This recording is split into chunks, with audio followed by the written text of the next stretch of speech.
language and is intended only for mature audiences.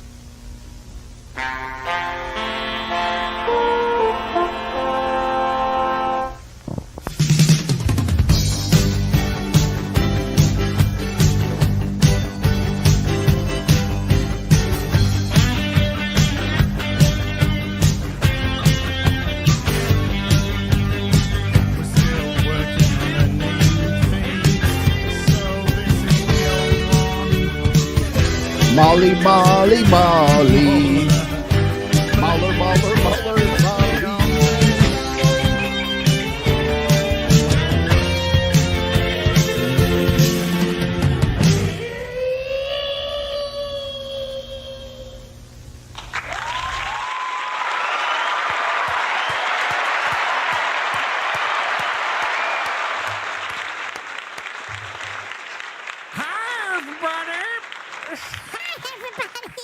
Hi, everybody.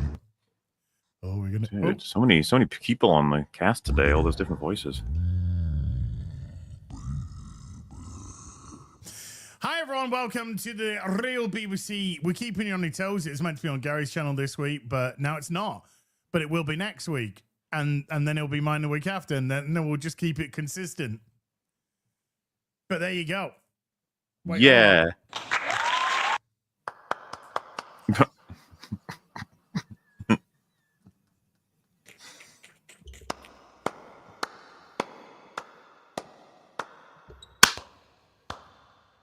As a WNBA player, I just want to say I'm tired of the dildos being thrown on our court all the time. That was Really getting old. the only member of the audience clapping when they hit the back of the court for the 58th time. My goodness. I know these are choice clips, but there's like whole reels going around Instagram at the minute of women's soccer and women's WNBA, and I can't stop laughing. At least like in women's soccer, some of the women are hot. I mean, in the WNBA, there's like three. There's like three hot women and a bunch of dudes. Yeah, I was gonna say. And then it's just a bunch of dudes. I'm telling you, beach volleyball. It's the greatest sport in the world with women in it. Not men. Mola, do you remember Des Lynam? Yes. Sports presenter. It's a bit faded, but yes. So like Porno Tash, you know. Mm-hmm. Hi, I'm Des Lynam. And I just remember there was the Olympic coverage. I don't know which year, 92, 88, I don't know. And it just cuts to her in the studio and he says, women's beach volleyball. That's all I have to say. And it's just like, yeah. Yeah, baby. Let's go. Was he? What else did he do? I feel like I knew him better on. Was it like a Match of the antique Day thing or something? He'd do like Match of the Day back in the day. Was it only sport? Because it probably my dad that I saw him a lot. I was just curious if he was on any other kind of like. For some reason, I'm picturing him on Antique Roadshow. Was he on that? Grandstand, that was it. Yeah, Grandstand. Yeah, I used to. Oh my god, dude! There was Grandstand on the BBC, and there was World of Sport on ITV, wasn't it? Oh, nice! Oh, nice! Frank Miller, yeah. Walt Simonson. Remember when comics were cool? We did have that discussion on. I can't remember if it was the T1000 or the T50 versus Robocop. Yeah. Where do you guys stand on that? Which one? So the Robocop versus the T800. T800. You got to give it to the T800 a little bit. I think a little bit. Ultimately, it depends what he's using that 50 cal weapon. If we're going, well, the rules we did on Ultimate Showdown with 3 rounds. Round 1 is they both spawn at base stats, so Robocop doesn't get his gun. Terminator doesn't get anything either. That's right. The Robocop 9mm, wouldn't he? We'll beat him with his brain. No, base stats they don't get any guns, even if they. I guess. Oh no, Robocop's interesting because it's built in, but that's round 1. But if it was a standard sort of fight to the death on a platform in the middle of space, you know, that's got an atmosphere. Well, could he get his data spike out and just ram it through the T800's head though? It's pretty sharp. Yeah. I think Robocop could potentially well, because win that. I think Robocop cock.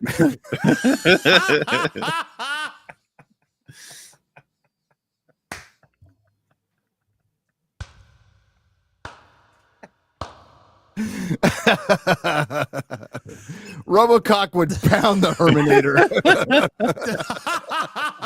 I think that's a different kind of movie, Gary. Okay, sorry, I got my movies because the rules sound wacky. This is actually trying to hard to figure out. So, for example, with Iron Man, it would just be Tony Stark in round 1. He wouldn't get his suit.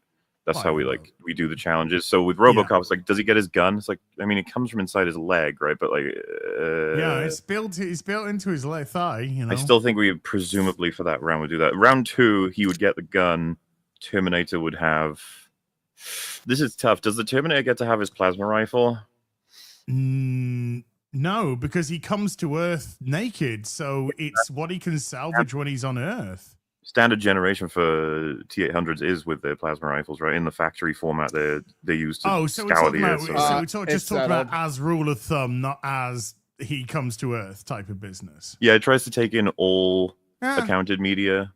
Settled right here.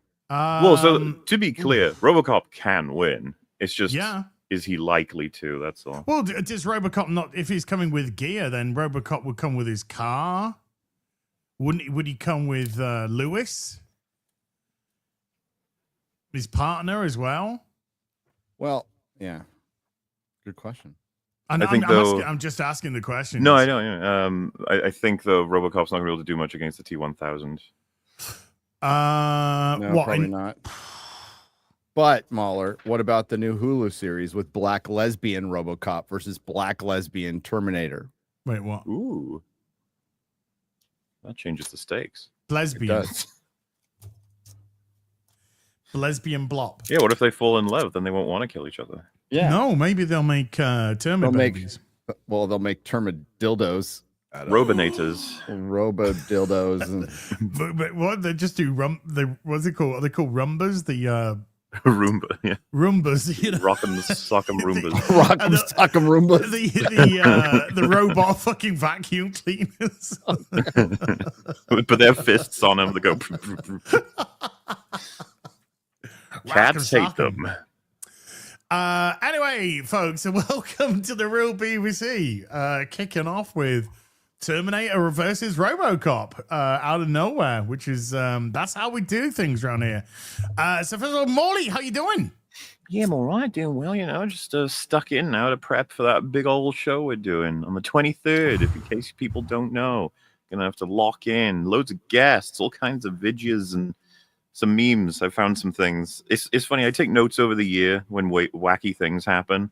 And I'm like, oh, it'd be funny to have this on a stream. I just don't know which to fit it in. The anniversary is like, just flood it. Just flood this with stuff. Everything. Every all of it. We can every last hole. Well, speaking of Robocop versus Terminator, that was a really fun EFAP that we did.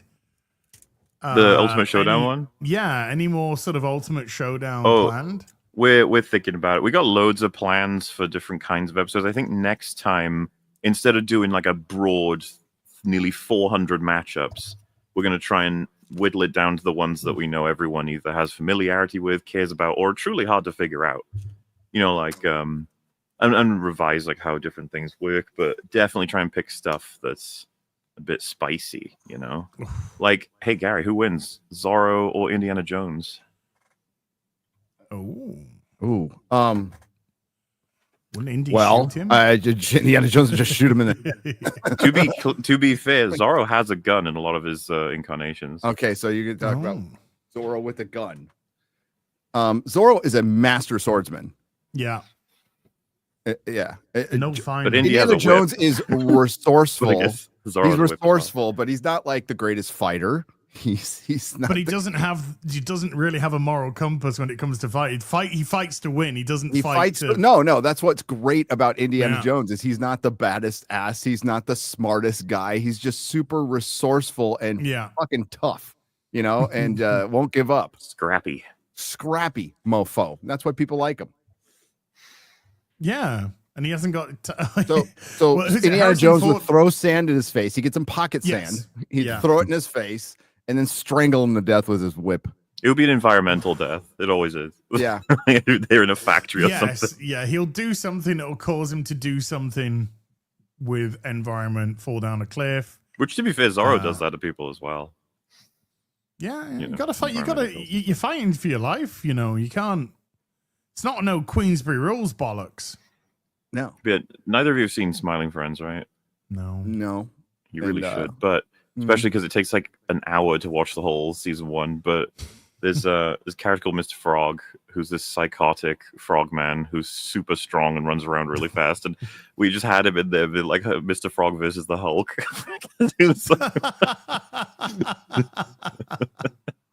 What was the? Can you remember what the biggest mismatch was? Would you say we had Jean Grey versus the Headless Horseman, which Jean Grey or Phoenix?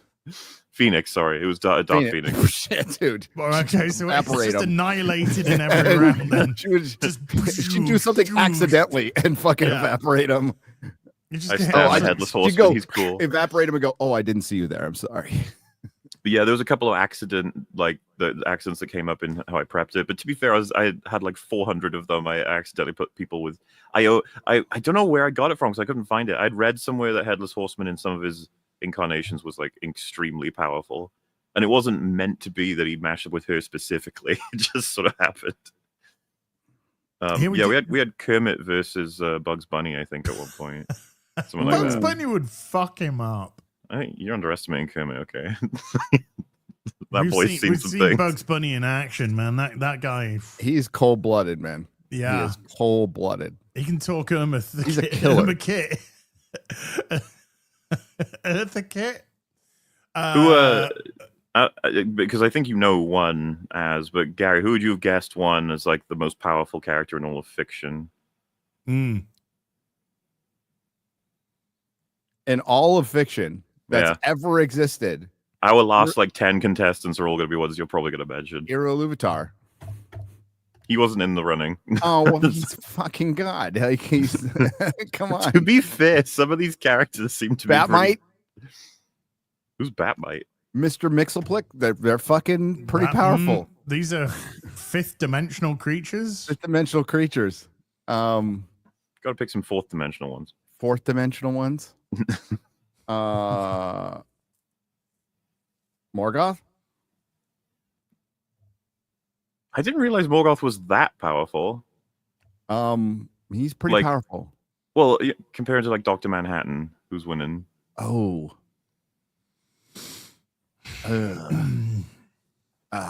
Dr. Manhattan. They just made him so OP. Like, He is really OP. Well, he was one Yeah. of our finalists, right? Along with, Yeah. I think, Cthulhu. Who else was there? Oh, Dr. Manhattan could take out Cthulhu. Not necessarily. It depends. Yeah, the way Yeah, they didn't we have Kirby doing like okay, crazy? Dr. Yeah, Manhattan Kirby by the ridiculously end, OP. Dr. Manhattan can see all time without not linearly. Like Yeah, he exists outside of the universe. He can see all things instantaneously. I gotcha. the Doctor kind of. Well, does it's in why a way. Q was scoring extremely Mm. high as well. I think Q and Manhattan would have had to fight. at Q some and point, but Manhattan would be it's pretty really- up there, but like even Cthulhu, is kind of trapped, right? I mean, like Well, he has- Cthulhu's Even not when Q super. dies, he doesn't die though. yeah. Cthulhu's power isn't going to be in his raw strength when he's against these guys. He's going to No. lose again and again after that. It's the capacity to make his opponents lose their minds, depending on the writers. Yeah. His power over mind, yeah. And we were saying at the time, it's like this is really up to the writer if you believe he could affect someone like Dr. Manhattan or Q or whatever, or would they be immune? It's like, well, I guess there's no way to scientifically prove this, so we're kind of lost on that one. I think we left it to a vote. You know how Dr. Manhattan isn't going to get killed by fucking Ozymandias and a bunch of woke dipshits on Earth. And then Yeah, he but hands that's not over his really- balls to a middle-aged black woman that he No, fell in love with. Ozymandias knows that in the Watchmen though. We don't have to make that canon. No, it's not. It isn't though. It isn't. Let's just be. It's not. It's a TV show by David Lindelof, and that's that. I want Q. Like I give it to Q because I like Q more than I like Dr. Manhattan. That's a terrible reason. But that's my reason. I don't care if it's good. Well, Q beat space cancer. he did. Q beat space Impressive. cancer. Kylo Ren got through space cancer, so it's not that bad. Kylo Yeah, Ren he turned was into space cancer. he turned into an egg. No, his powers, I'm talking to the chat. His powers went into the egg. It was handed to the woman who didn't at the end. It was insinuated heavily that she gets the power. Mm. It is a white man turning into a black man, turning into a blue man who Excuse turns his powers into Blackface, basically his Gary. testicle, then hands his testicle over to the person who more deserves the power, a black woman. That was the messaging of the fucking show. Worst, wokest fucking thing to ever exist. Worst movie. Yeah, I was talking about it yesterday. I'd say that, like, I was talking about points of just woke bullshit. There's like certain, there's points of cultural vandalism, right? That are undeniable, that we could all argue over. The Jodie Whittaker's Doctor Who, was Doctor Who, but we go more specific. Timeless Children, Last Jedi, Picard season 1 or 2. We can talk about these fixed points in cultural vandalism, but I was talking about it yesterday, and I brought you up, Mahler, because I think the worst single example is Terminator Dark Fate. it's pretty bad. I was actually talking to a friend the other day about, because we were celebrating how awesome Terminator 1 and 2 were, and how great Linda Hamilton is, and how she's so great as Sarah Connor, and Sarah Connor is one of the most iconic female characters, and it's just like, yep, man, what a great little case study for the difference in how we approach female characters in era. The versions of her from, because she's kind of a nutcase in T2, very flawed, and yet everyone thinks she's fucking interesting as hell. Well, yeah, You know? because she's prepping for what she knows is coming.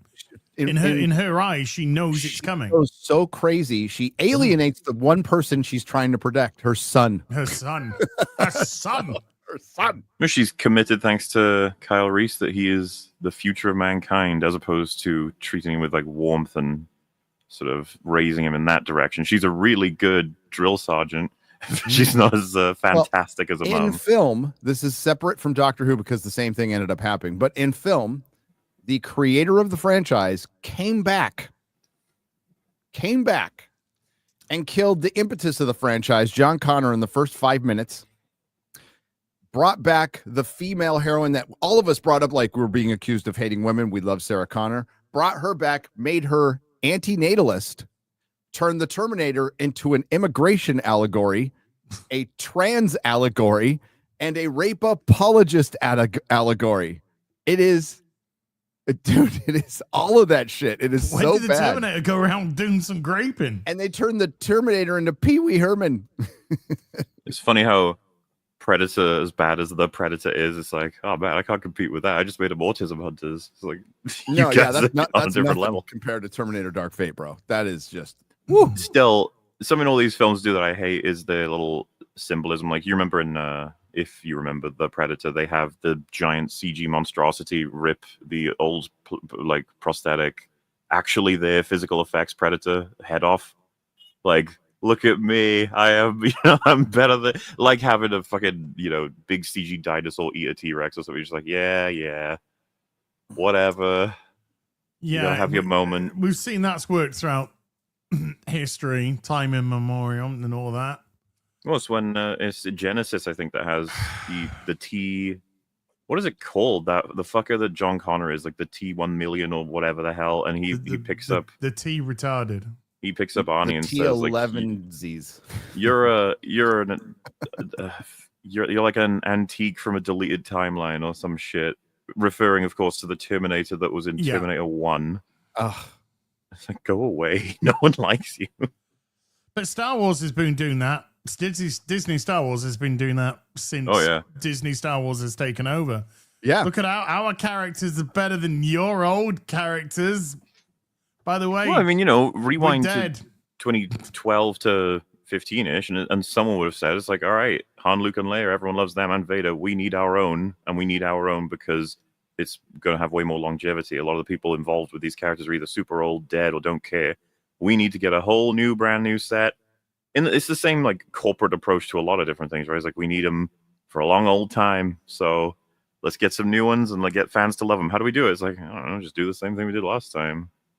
Copy really badly, and then it's so unquestionable now that the people in charge are functionally retarded. And like, for example, with Kathleen Kennedy, if you just took Galaxy's Edge in both Disneyland and Disney World, you guys haven't been there, but like, and you turn them tomorrow into Tatooine with Luke Skywalker, like just original trilogy, filled it with original trilogy characters, had a bunch of Jawas running around, it would double their attendance for that place overnight.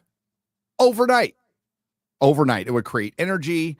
You could pump up ticket prices. Nobody would fucking notice.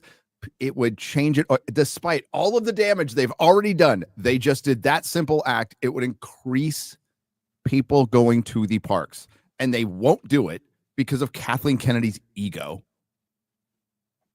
So they surrender millions, hundreds of millions. And I guarantee you they've lost in lost sales they could have had and aren't. They're in the billions at this point. Gotta be. Yeah. They've built nothing. So like they've created nothing they can build on, even ever since they've taken it from George. There's nothing they can. So it's like, so what do we do? Rey movie? And you're like, no, you can't do it. Like if we're being realistic now, you can't do a Rey movie. No one's going to give a shit. They will probably, whatever, whatever. But like, and it's like Mando and Grogu. That's something we built. It's like, I think you're going to have a rude awakening with that one. Yep. I don't think we're seeing the Rey movie. Well, that's what I'm saying. I don't think so either. They're putting in quotations, whatever the hell they say publicly about making it. Yeah. I'm trying to say that if anyone has a brain at that company and they're unbiased, they have no interest in any of these IPs, they're just looking at numbers and they're trying to analyze culture, they'd be like, there is no point, no way we do a Rey one. There's no way. No, no one cares about this character. The morale in Lucasfilm is just rock bottom because they felt like Disney bent the knee to Gina and MAGA and Trump. I got a video coming out on this today. And they are just really sad and angry. So they're going to double down and like, great. And who will that affect? It'll affect them. Us. It'll affect our bank accounts. It won't affect us because no one gives a fuck. No, about it'll affect us in a great way. In a great way, yeah, sure. We'll get plenty of content. That's a win-win. That's a win-win, baby. But not good for culture and not good for Star Wars. But that, I guarantee you, everybody in that building is fucking pissed. And you know what? I bet Jon Favreau, I mean, that movie ain't out yet, and they got plenty of time to throw in a post-credit scene with Gina. I bet he called her. I don't think we're seeing Gina back. I don't know. I don't either. That's what I said. I bet he called her. I don't think we're going to see it, but I bet he called her. Well, let's. I bet there was some interest in there. I think why not? I just. I can already see what this. I think I went through it on afternoon tea. I can already see what this Grogu movie is going to be like. It's just going to be like, look, it starts off with Mando doing a pew pew and Grogu's doing a silly, and then it goes into the story, and the story is, I need to hire you to kill this guy or to get this thing because you're the only person that could ever do this. Okay, sir, I'll take the job. I'm going to do it. Oh my goodness me, I'm getting all this clap back trying to get it. And I eventually get it. And oh my God, the guy that hired me has actually betrayed me. And he's the bad guy. So the guy that hired me, because I'm the only guy that can do this, and he took is Grogu. he's now gonna send the people who couldn't do the job to try and stop the person who can. So everybody, he kills everybody. Grogu does a silly poopy. He eat a frog. Little green poopoo. Little green poopy doopy in his pants. And then the guy who betrayed him, who hired him, knowing that he was better than the people because he was the only one who could do it, was just like, how could you beat me? And at then the end Grogu of the movie, eats his food. At the end of the movie, the post-credit scene is Grogu speaking his first word. Dang! And he says Mando. Gingerin. Poodoo. I made a poodoo in my panties, in my robes. And all the girls go, oh, baby Yoda made a poodoo in his robes. And then the doors will open behind him and we'll hear made a Pedro.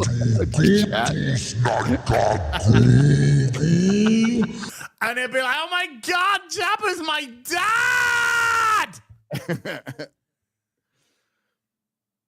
Well, That'll be the movie. it'll be very exciting. That second act low point will be really sad, and then he has to call someone. He's like, I know a guy or a girl, and we'll get Bo-Katan. She'll be like, I'm gonna help you. Yeah. And then they both the fly second act around. low will be Grogu getting captured. Yeah. And Mando being like, woo. And then you'll have a moment where he's like, I don't know what my life was before I met that stupid green fuck. Yeah. Yeah.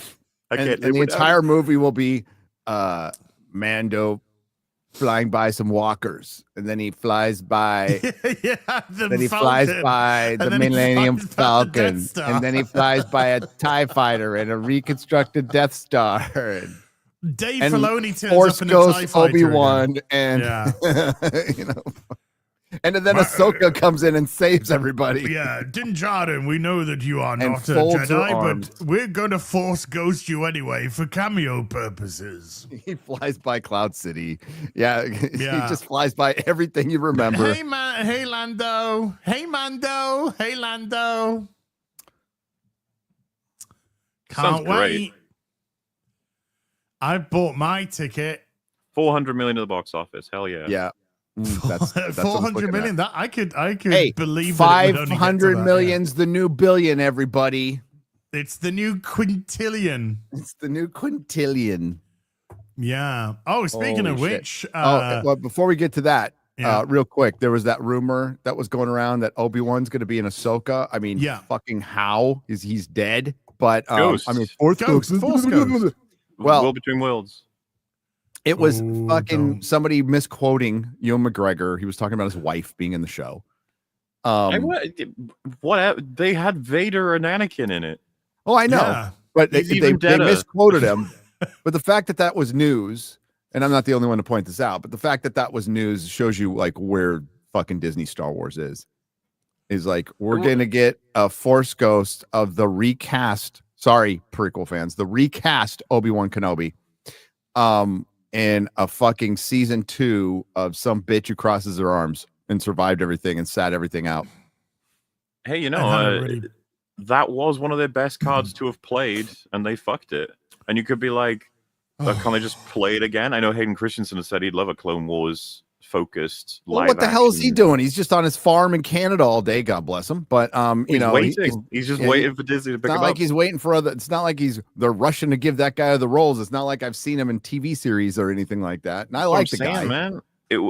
Obviously the thing that holds us back all the time with this shit is that there's no one to create it. Bro, Like, look, the worthwhile. best thing that ever happened to him was him flaming out of Hollywood. Look how fucking happy and healthy he looks. He looks super happy, super healthy because he's not in Hollywood. When I want Stay to out of flame back Hollywood. in as Anakin, he said he wants to play loads of Anakin.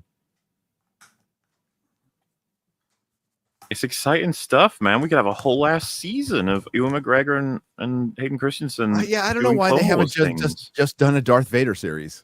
Well, obviously, they should have been the Darth Vader movie back in the day. Yeah. It would have been the easiest shit ever between the trilogies. They're gonna remake the fucking original trilogy. They're gonna But- remake the prequels. It's all gonna fucking happen. I promise. If we can just be It's clear, gonna though, be- we could be living in a universe where they did do, let's say, 3 seasons of live They action did Clone do. Wars. They did do a trilogy of Dude, he of said Vader. doo-doo. He said it. I said it too. We're working We both together. said It's a dude. Thanks show, for playing, Az. Az. God, terrible. But I know. there's 3 Vader movies. They're all R-rated, where he's hunting Jedi, and it's got some big payoff. And then we're sitting there like, because these are all terrible, because they're made by basically people who suck. And we'd Yep. be like, why didn't they do a sequel trilogy starring the cast of the end of OT? That would be the obvious thing to do. You know what I mean? Like, it's the whatever they Yeah. do, it's going to end up like absolute shit anyway. 100%. Did you remember in Kenobi No. where they started a scene with establishing shot? An establishing shot that showed that there was just a little electric fence blocking the road and there was plenty of room, like massive amounts of room right I either side. And was then dying when that happened. I laughed couldn't so fucking believe hard. what I was seeing. All I thought of was Blazing Saddles and that fucking thing in the middle. We need a shitload of dimes. Leia, we got any dimes? We need dimes to get through this gate. Dude, I could totally believe that someone highlighted it and they were like, no, the way we'll shoot it is it'll look bigger, like nobody will see it. And then just some guy drops in the huge shot that shows exactly how big it is. It's like, that in itself was horrendous. What made it even worse was Ewan McGregor was trying to act like he couldn't get through. Yeah. That's what made it even worse. But it's his job. No. The little toddler outrunning Flea from the Red Hot Chili Peppers. And yeah, he's old and done a lot of heroin, but he can still catch that little bitch. Well, no, you saw them. They had to waddle. The people chasing her had to go, whoa, whoa. They're like, whoa. It was like adults chasing a kid at a birthday party in the backyard. Yes. And it was like so bad. And then one of them had to run into a fucking knocked over branch / tree, whatever, and they had to pretend that, boom. Oh, jeez, they got me. You put Benny Hill music to anything and it makes it funny, but that goddamn, I was fucking laughing so hard. And do you remember Leia? You're only 10, but you won't be forever. Whoa! What the fuck? Easy, Tiger. What's the age of Ryan? What's the age of consent in the Star Wars universe?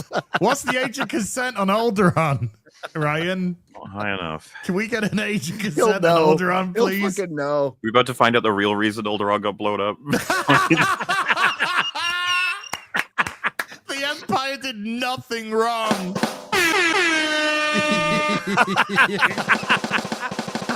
No. Fucking hell. Grand Moff Tarkin was doing the galaxy a massive solid. Planet of the fuck. Where you come from? Alderaan. Alderaan? You mean Planet of the Pedos? Yeah, that Alderaan. Oh shit. Pedoron. That's what it was. They literally constructed a whole Death Star to get rid of the fucking... get rid of the pedos. It should have been called the Pedo Menace. Star Wars, the Pedo Menace. Where's that fucking comic book? You know, she's not really our child. Oh, no! Bale, no! Stop! It was eyes wide shut the whole time. Shit. Obi-Wan Epstein. And we still haven't fucked up Star Wars more than Disney have with this conversation. I know, dude. That's the scary thing. That is the scary thing. The people that predict the streaming when films hit streaming and they are unerringly accurate. Have said that. Are we talking about a movie hitting streaming soon? Is that very soon? I was told by James Gunn, the truth teller, the arbiter of all things, the oracle of truth. Okay, somebody came out and said, "Hey, I heard Superman's going to be released on digital for VOD, PVOD in the middle of the month," and he's all, "It's going to be way after that." Yeah, a week later. I guess way after that is 11 days. Millions of microseconds after that. It's not the middle of the month. It's the 26th. It's the 26th. It's the 26th of August. You've been served. You've been owned. You got owned, yes, sir. You got owned. Gun just shot you in the face. Yep. It's apparently coming out streaming on the 26th of August. So that's 2 weeks. I quite enjoyed seeing people say, no, Warner Brothers, you're sabotaging the theatrical run, as though this isn't the result of the theatrical run. Exactly. You're sabotaging it if you're doing bank at the box office and you can't stop doing bank. And it's just like, why? Why would you do that? Why would you? Because we've said a couple of times in the past where a movie's been doing really good. Super Mario Brothers fucked themselves. Like they went in way too early. And you're just like, but yeah, this is clearly a response to the fact that they're now 6th in the charts. Well, that's 45 days, right? That's 45 days. 45 days since release, yeah. I don't even know why the theaters put up with that. Like 60 days minimum. It should be 90.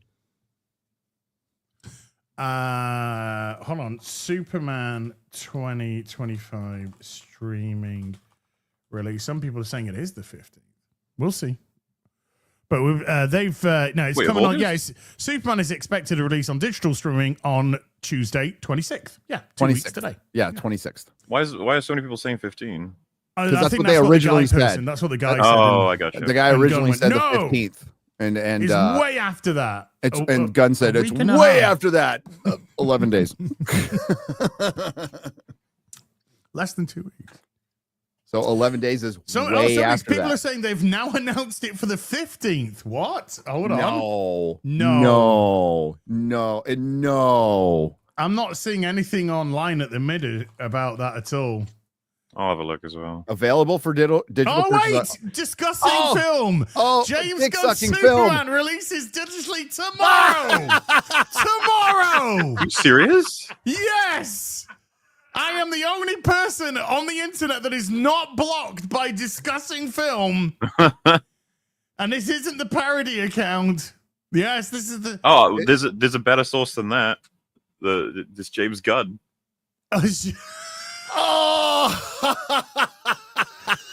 No. The reason we hadn't seen this is, I guess, so this was posted an hour and 30 minutes ago. Just an hour ago. Yeah, just an hour ago.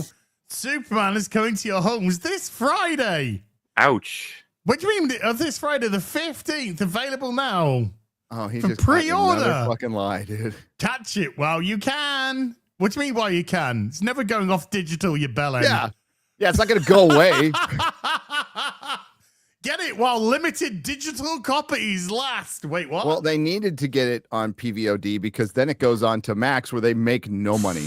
But bear in mind, everybody, or James HBO. Gunn does lie, so maybe this is a lie. I don't know what that. We'll go to his tweet in a second. Don't you worry. A reminder: James Gunn, who piled on Gina Carano when she got canceled, didn't support her. Piled on. Of course, that James Gunn, the hero of. And I said yesterday. I mean, like it's obvious, an obvious statement. There are now officially Gun Bros, and the Gun Bros are just as bad as the Snyder Bros. As a matter of fact, Snyder Bros at least had a couple movies to build up. You know, we're talking one right now. So just as bad. So James Gunn, the arbiter of truth, responded to this tweet. At James Gunn, people online keep saying that Superman needs to make $650 million to break even and be a success. When is breaking even a success, by the way? Yeah, it needs a profit, and not just like enough to buy a bag of crisps or pay the catering department. Or make, was it 85K that Quantumania reportedly made? It's like that's a failure. But ended up losing way more than that. Well, yes, of course, but if that were true, if that were the official 100% absolutely what they got, that's still a failure. And someone could be like, no, it's not. It's a success. They made money. It's like, they made that much? Like, you think that's what they want to pack all of this time and effort into? Yes, we are dealing with people who actually think it's a success to spend hundreds of millions of dollars to make tens of thousands of dollars. Yeah, they literally made the annual wage of a plumber in Dagenham. Profit. Yeah, but that's a really good comparison, right? Because if you picked up a whole bunch of apples and then resold them for 0.01 up of what they're worth and what they cost you, it's like, yeah, you're making profit, but what the fuck is the point? What's the point? What is the point? Because I know we don't see things this way, but the movement of like the logistics, the setup, the time it took to make this versus other things, they all cost money too. Technically, they're all worth something. It's called opportunity cost. God damn it! The shit that goes on Twitter. Sargon retweeted this. Somebody like pointed out that like it's harder today, but if you make $100,000 a year, you could be a millionaire in 10 years. And the guy, like, what the fuck are you talking about? What are they just never spending a penny again? Apparently not. I think he said something as a Scrooge McDuck model is undefeated or something like that. What are they doing? Living on the fucking street, begging for fucking burgers? It's always fun to catch random because we're all capable of saying stupid shit every once in a while. But I was listening to some reviews, and one of them said, this game, it takes about this long to complete, let's say 5 hours. However, if you skip all of the cutscenes, you will go through the game faster. Well, yes. Okay. It's just like, thank you. Thanks. Thanks for that. The reason somebody said make a fruitier accent as the reason why I'm not doing a fruitier accent is I haven't gone to this guy's account, so I can't be bothered to. But I don't know if this guy's just baiting James Gunn to be honest with you. This won't be a because it feels like bait. It feels like they're really trying to bait him. At this point. So not too sure. The fact that a studio head is becoming a reply guy is like we knew this was going to happen. We like James Gunn was saying, "I'm going to calm down on social media." No, you're not. No, you're not. No, you're fucking not. You're as insecure as they come, man. You're a sensitive dude. Yeah. You are a sensitive dude who piled on Gina Carano when she was canceled. So fuck you. I like your work. I like his work. His worst film is Superman. Yeah, I think so. Not even fucking close. His worst film was Superman. Yeah, I prefer all the Guardians to Superman. All the Guardians, Slither. His screenplay, Dawn of the Dead. Fuck it. I like Romeo and Juliet more than fucking Scooby-Doo screenplays, but yeah. People make fun I like of the Scooby-Doo movies. I like them. They're good. It. Yeah, yes. I enjoyed that movie. Those are fun movies. So they continue to say, is this true, or would you say it's already a success? Huge fan of the movie, by the way. That's why I think it's bait. It's just like such a suck up way of ending. It just feels like complete, but I love you. Huge fan, by the way. I love you. And by the way, that's what the paparazzi and all the nasty the Mark Milkins of the world all yeah. They because I think isn't this style called like concern trolling? Is a lot of people call it where you're like, I'm on your side. However, isn't it nuts that people say these weird things? Yeah. What do you think? Oh my god! Yeah, what do you think? I got one of those the other day. Can I get a soundbite? So James Gunn replies with absolutely false. Yeah, because it's probably north of 700 million. But anyone saying that doesn't have an understanding of the film business. Yeah, that's weird because people in the film business who now discuss these things are talking about how much it has to make to break even based upon the budgetary and marketing information provided. Okay.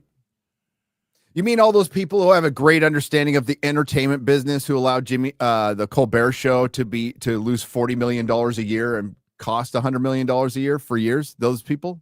That's fine. Great understanding of the same people who keep making Kurtzman Trek. The people with that understanding. I presumably we saw Az's video, but like as you said, it's like they've made this mistake many times. Yes. What do you mean? Like, he's working for Warner, who are $38 billion in debt. What a fucking stupid moron idiot move to do that. It's like, I know. Yeah. You mean the people who just released like 11 flops in a row? Their understanding of the film business? Those guys. Yeah, those guys. Yeah. We need to get media literate or something. I don't know. God. And we would be idiots to make a first in a franchise film that would need to make that much to be profitable. True. So I think that's a confession of being an idiot. He's a creative. He's still a creative, even though he's a producer. And their attitude is so. We saw the retardation in the comic industry where they're like, where they would say, "Well, we don't have to answer to the customer. We're contractors."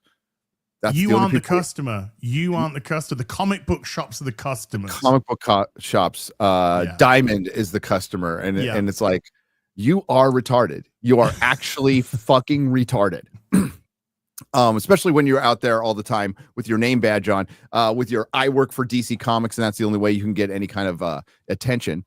Like you are literally stupid. So their point of view is, well, I got paid.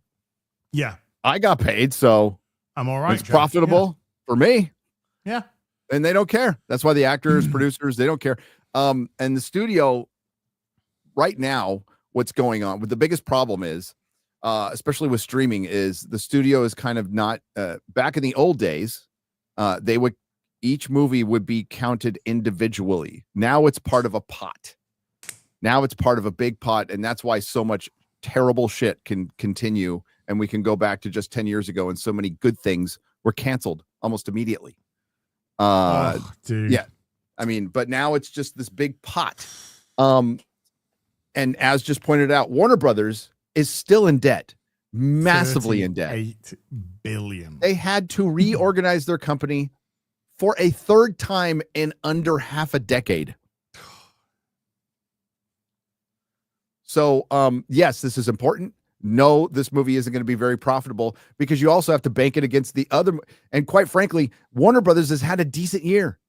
They've had a decent year with their smaller films. Sinners is going to be profitable. Weapons looks like it's going to be very profitable. Oh, yeah. Looks like it's going to make some good And money. that's going to be their incentive. They're going to start going, wait a minute. We don't have to spend 200. They spent $38 million on weapons. That was its production So it budget. doubled its production budget, not counting marketing, in a weekend. And it probably only had a marketing budget for around, I'd say for weapons, 5, 6, 7 million tops. It wasn't a ton, but and it's not. I don't think it's profitable yet, but it will be. Oh, I think I've worked out it needs to hit approximately 80 to 85 to break 100 even. million. And it's on 77 because it had a 5.2 million Monday, which is phenomenal. It'll be right. It's also got very good word of mouth right now. Got great word of mouth. Dude, it did great internationally comparative. I hope it's still in the theaters, or like, because I want to watch this on Halloween. Like, this is a Halloween movie for me. Yeah, I do kind of wish it was out in October. Yeah, like this is good spooky movie. But this is becoming profitable later, this week. This week it's becoming profitable. So what do you guys that's think? Great news. If Superman had made, let's call it 1.5 billion, did that well, do you think they would have announced anything about Batman 2, the Batman 2? No, probably not. I would assume not as well. No, they'd feel really good about their plans with Supergirl and everything else. Yes. Oh yeah, if there was in some fucking wacky universe where Supergirl was projected to actually make $1 billion or something, that's fucking retarded. I know, but they'd be. You saw that thing I said, you're right, where it was like.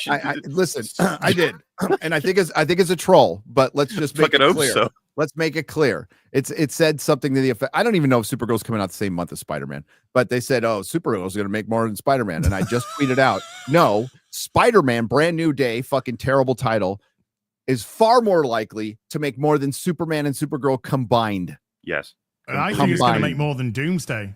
I think it's that'll be an interesting one. I think there's good reason to think that, honestly. Spider-Man's more popular, still way more powerful, yeah. Way more powerful because the last movie made a fucking shit ton of money. You're putting the Punisher in, Mark Ruffalo Hulk. When he's the Hulk and not Mark Ruffalo and he's Savage Hulk, people will still like him. And John Bernthal's Punisher is a popular character. People want more of it. And if they do bring in the Jackal, man, that's going to make Spider-Man fans happy because that's going to kind of riff on Punisher's first appearance. The costume Black Cat's going to be in. Perfect.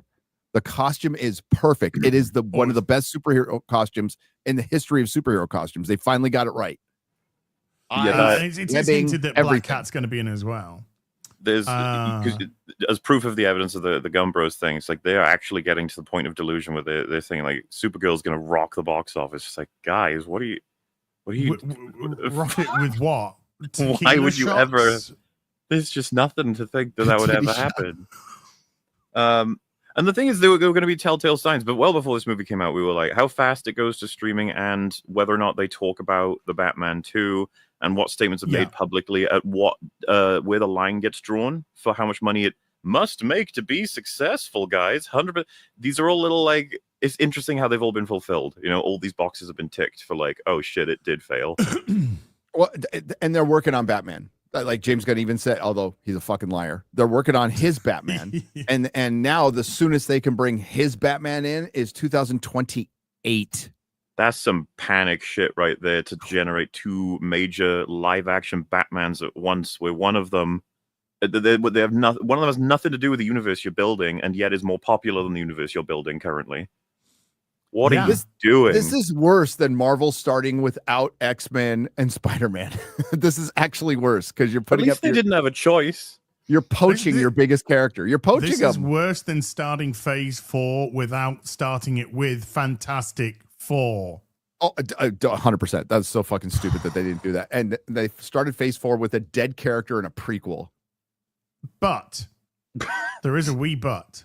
So stupid. There was an announcement today, or a hint of an announcement today from a certain gentleman. Did we get? Is this like a trailer for the trailer?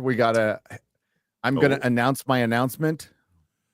Ryan Reynolds posted this on his Instagram account today. We told you guys this months ago. Right, okay. Months ago. We told you this months ago. We don't make videos about rumor and stuff. We talk to people and information's provided to us and stuff.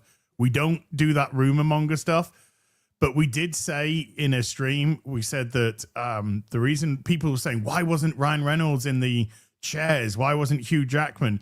And the answer that we got from contacts at Marvel was they haven't signed the contracts. They haven't signed the contracts. They shot the chairs. So the chair screen, there was video of their chairs shot. They were supposed to be there and they were cut out. What was also cut out was Owen Wilson. His chair was shot. And oh God, I forgot the other person. It wasn't a major character, but we told you 4 characters. I want to say it was an Asian guy, but Wong. No, wasn't Wong. I don't want to get the Wong. Okay. The Wong? But yeah, Owen Wilson and Ryan Reynolds and Hugh Jackman's chairs were shot for that chair stream. So, it looks like Deadpool is going to be in Doomsday. Considering it's the most money-grubbing, bottom-of-the-barrel, key-jangling nonsense mess in history, and they're pulling out every last stop to make as much money as they can in the cheapest way they can, in a storytelling way, not in a money way. It would be like, so, do they have Deadpool and Wolverine? He's like, obviously, they have to. That's like... They've got to get him. So the fucking agents were probably like, dude, we have so much power. Like, Marvel are desperate. They could have an army of X-Men and Robert Downey Jr., but they'll still want Deadpool and Wolverine in that movie. Also, at the time of that announcement, there was the big deal going on with Blake Lively. Yeah. So I think that had a little bit to do with the delayed decision on what was gonna happen in that way. But yeah, of course, hey, if we were to make this a Deadpool analogy, then it would be minimum effort. Pretty much.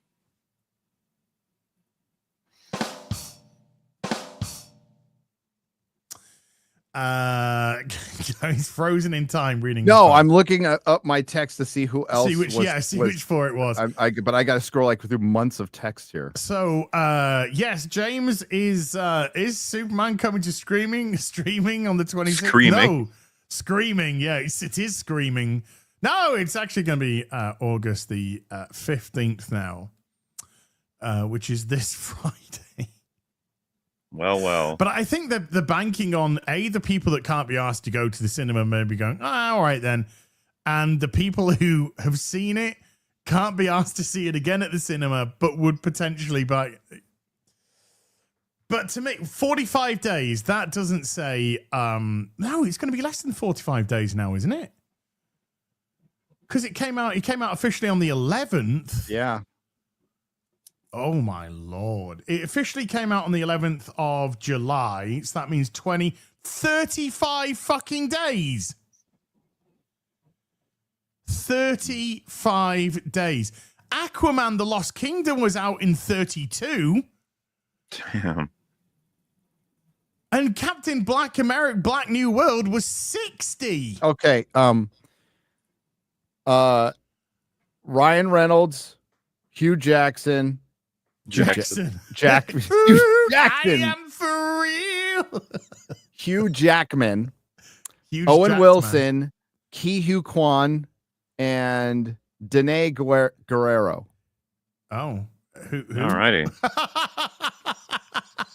Who the fucker? That's Falcon, I think. Oh, right. Oh. What? Is it Falcon? I can't remember. Falcon 2. Falcon. I thought that was Falcon Anthony 2, Mackie. but yeah. So 2 people from Loki, basically. Yeah. Wow. So 35. Short round. Short round. Yeah. Short round. Yeah. I think somebody in chat actually said that. But here's, let me just jump to here though. There we go. This is Weapons. Weapons box office 77 mil. And a great Monday. Fair 5.25 million on the Monday. Only 3,200 cinemas. I say only because, you know, most of these big films are wait, before over we get started, 4,000. you heard it here again first.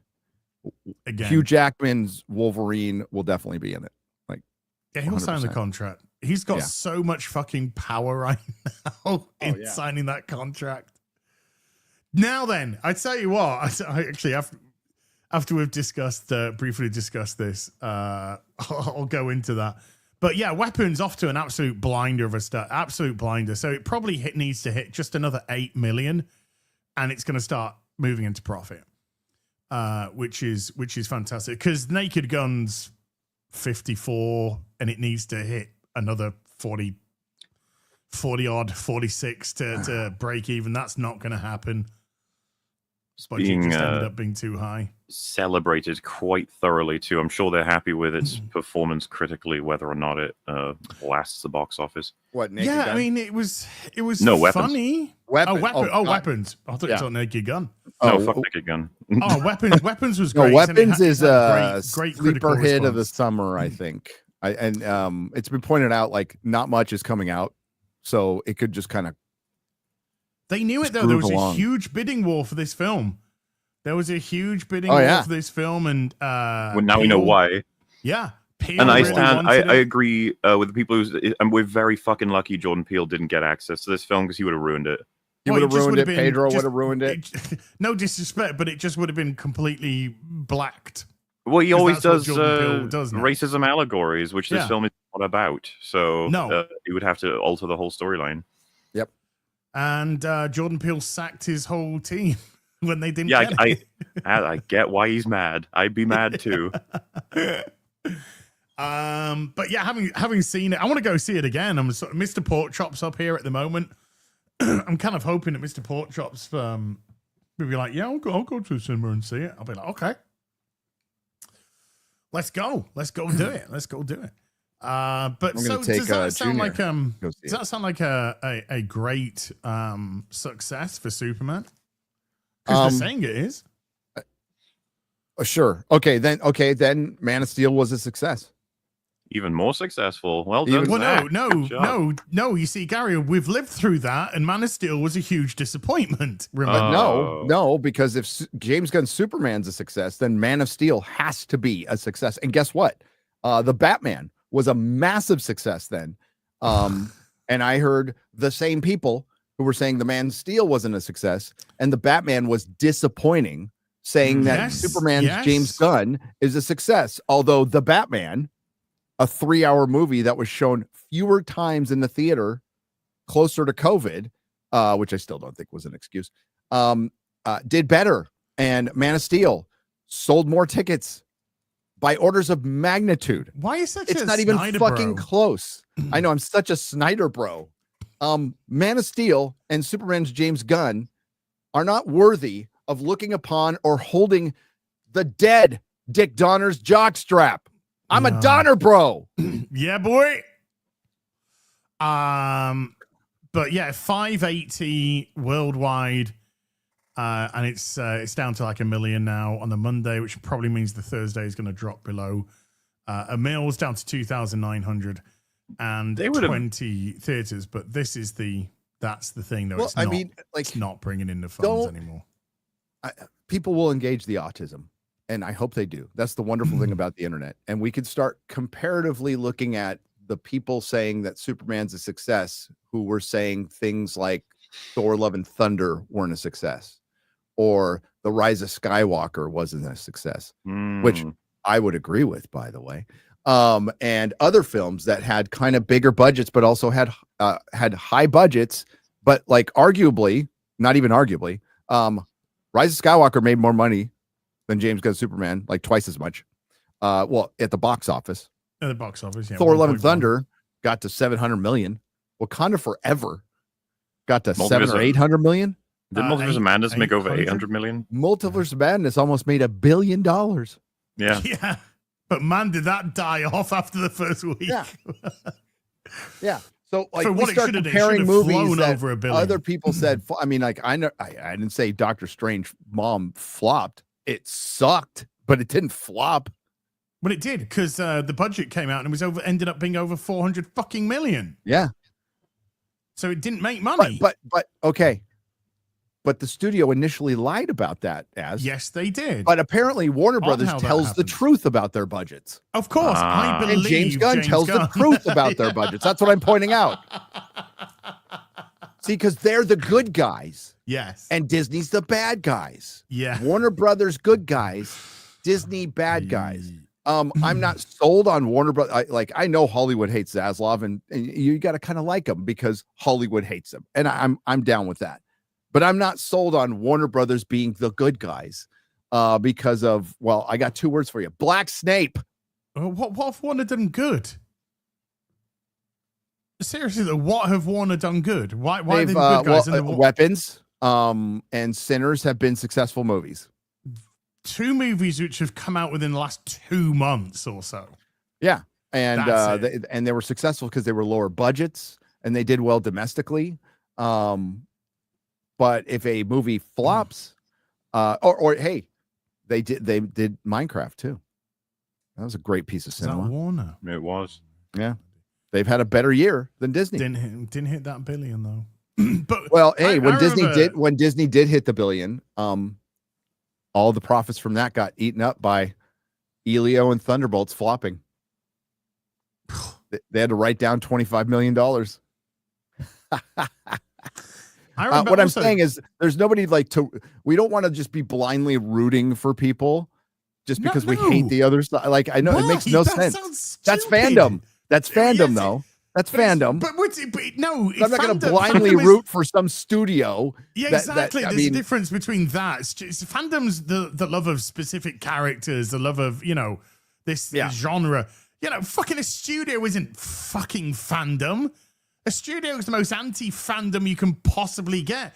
Warner Brothers got Marvel still that's turns run out by woke. A bunch of people that hate comic books. Warner Brothers still shits out fucking woke stuff all the fucking time. Warner Brothers is fucking stupid. Warner Brothers fucked one of their most successful series. They did the unthinkable. They brought people back to Game of fucking Thrones with House of the Dragon. And what did they do? They completely fucked up the second season of, and it wasn't even storytelling. They just cut off 2 episodes. They just cut off a little bit of storytelling fuck-ups. Well, okay. Yes, Maseri. She's fucking terrible. She's cancer, like you said, in every scene. I even posted that on Twitter. She's the worst character in all of Game of Thrones, even worse than Euron Greyjoy. She's fucking terrible. But and Sarah Hess. I just rewatched it. Anything she touches is shit, dude. But Warner Brothers ain't there yet. Oh, and then they just announced the Harry Potter show is going to be done in 10 years. It's like, are you high? No way. You couldn't get fucking House of the Dragon out in the time you said you were going to get it out. You couldn't get Night of the Seven Kingdoms, which is practically half-an-hour episodes, out in the time you said it was going to be out. Well, yeah. So somebody just mentioned woke Batman, the new Batman. Yeah, I mean, there's woke shit in that. It was shit, and also Warner didn't even want to put it on their own fucking platform. They sold it to fucking Amazon. And it took, 2 years to sell the fucking thing as well? Yep. That was Jar Jar Abrams, too, by the way. Because they knew that it was going to be a fucking pile of Oh, my God. shit. People were actually trying to defend that woke fucking Batman series, too. Oh, dude, that died. With the trans penguin. Tranny penguin. Big fat Asian Harley Quinn. Asian fat Harley Quinn. Black Batgirl, is it, as well? Yes. Also, there was other characters that were race changed as well. But that attempt at defending died real fucking quick, mate. There was no defending that shit, particularly when you got Batman the Animated Series as a direct comparison. Oh, and that Batman Aztec trailer that we watched, that it's ratioed into the fucking ground. That thing now. It was so fun. I forgot who I was talking to. It was somebody. Oh yeah, it was one of Chris's friends. So we're on Friday Night Tights and we are fucking shitting all over Aztec Batman. And I guess a friend of a friend talked to the guy who wrote it. And it turns out he heard about that. Good. Good. That's where the story ends. Damn. That's where the story. What happens Yeah. next? I was hoping for tears. I'll find out. I'm guessing wasn't happy. No. Oh well. Can't win them all. Well, what do you expect? Yeah, win 'em all. You fucking making these. No, but it was good. Did you see somebody does post going? Actually, if you know your history, then you know that those women and children went to their sacrifices willingly. And he's just like, Oh. fuck off!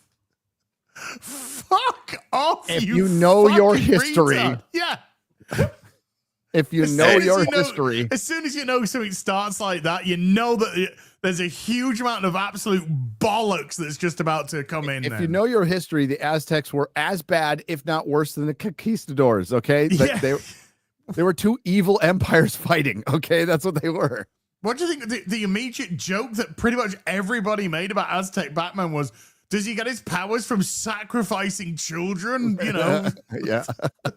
I mean, that would be a pretty hilarious game. Like, the younger, more innocent the soul, you get more power-ups. And the Aztecs weren't even. And the Aztecs were immigrants. They weren't even from the area. no, there was the Aztecs. They were from America. So the Aztecs migrated down and conquered that whole area. But dude, that can't be true because I heard that America had always just had Native Americans living in peace and harmony with each other. Oh, totally. They never took slaves. They weren't the last ones to release slaves. That's why you can't really celebrate Juneteenth, because the Native Americans kept having slaves. They're like, we're not giving up. We're not part of this shit. We're not giving up our We need you slaves. to run this casino. Wait, what?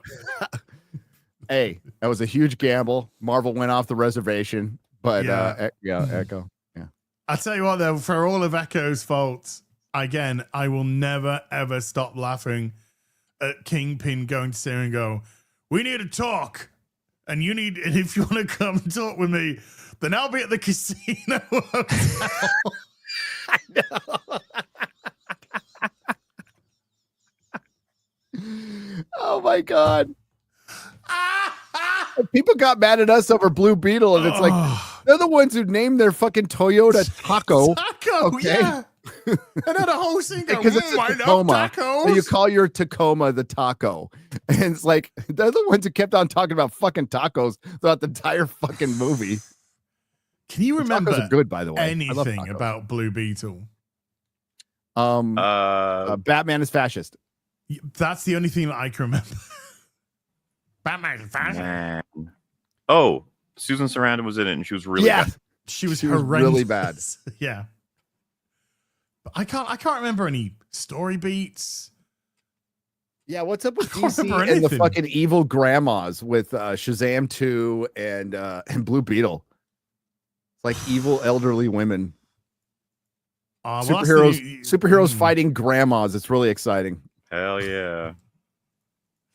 Well, they both did exceedingly well at the box office. I think you're a liar. Moving swiftly on. Moving swiftly on. Hold on.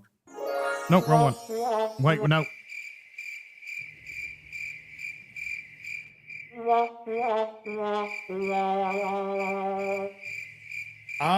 Yeah, remember when Blue Beetle came out and somebody said, "Is this part of the old universe or the new universe?" James goes like, "This is part of my universe now," or something. Well, there's a chance he could show. There was the big rumor that guy was because he's Miguel from Cobra Kai, Cobra Kai. that he's going to come back in James Gunn's universe, and Viola Davis is coming back, and of course his wife. His wife will be the linchpin between the Yay. Snyderverse, post Snyderverse, DCEU, and the DCU. That's right. Has it even started yet? The Peacemaker season 2? Because I ain't touching it with a bar. A week. Ugh. Ugh. Wonder if there's going to be I'm another. going to be forced to watch it, but god dang that first. You season. can force yourself to watch it. You can force fucking me. I ain't touching. Why do that. you keep tempting it? He's just gonna make you. I'm going to make No. you do it. You got to you talk say about that. this shit. I can't. I'm busy that Just day. dug your own grave. Good I'm job. busy that day. I ain't watching Peacemaker. No one gives a shit about Peacemaker. I'm watching Peacemaker. I want to see where James Gunn is taking the Gunverse. Don't you mean his wife? I hope they have that really fun sing-songy intro again where they dance. That was really neato. Yeah, Aquaman and Ezra Miller's Flash were in Peacemaker, yes.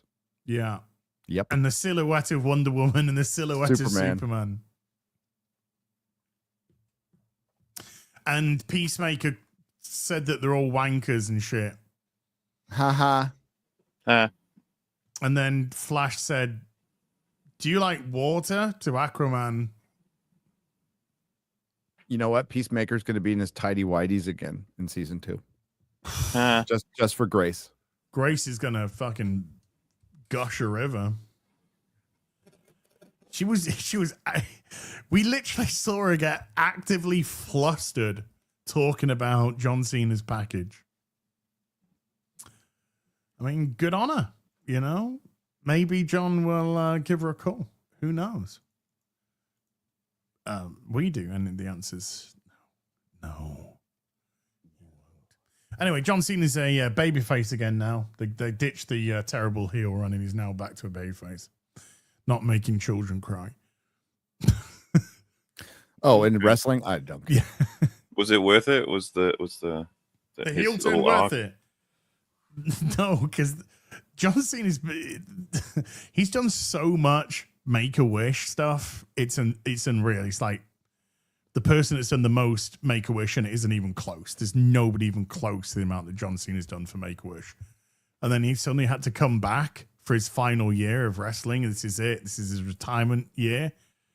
And they brought him back as a heel. And he was making kids cry. And everyone's just like, come on, dude, this is just not working. It's not good. So they've just turned it around now. And They do a plot line like he got mind controlled. Actually, it's funny you should say that, because they did a backstage segment with R-Truth, who's a black dude, and they were mimicking each other's movements because they used to do stuff together. And John Cena said to R-Truth, Why did they bring you back as a heel? That was silly. But I'm glad that you're a good guy again. And turned around and walked off, and everyone laughed. Okay. James Gunn would have never done that, and Ryan Johnson would have turned around and made it all a dream or something, subverted our expectations. How's that Ryan Johnson trilogy doing? Is it still complete and utterly off the table? I'm sure it's on the way. Okay. Right. What else? What else have we got? Yeah. So Superman's doing great. So great that it's going to streaming after 35 days. Nice. 35 days. Wow. Yeah. Well, yeah, because it came out officially on the 11th of July, which means 20 days until the end of July. And then it's coming out on the 15th. So 20 plus 15, 35. So it was going to be 45 or whatever it is, 46 or whatever. Wow. But no, because we thought it's coming out on the 26th, and now it's coming out on the 15th.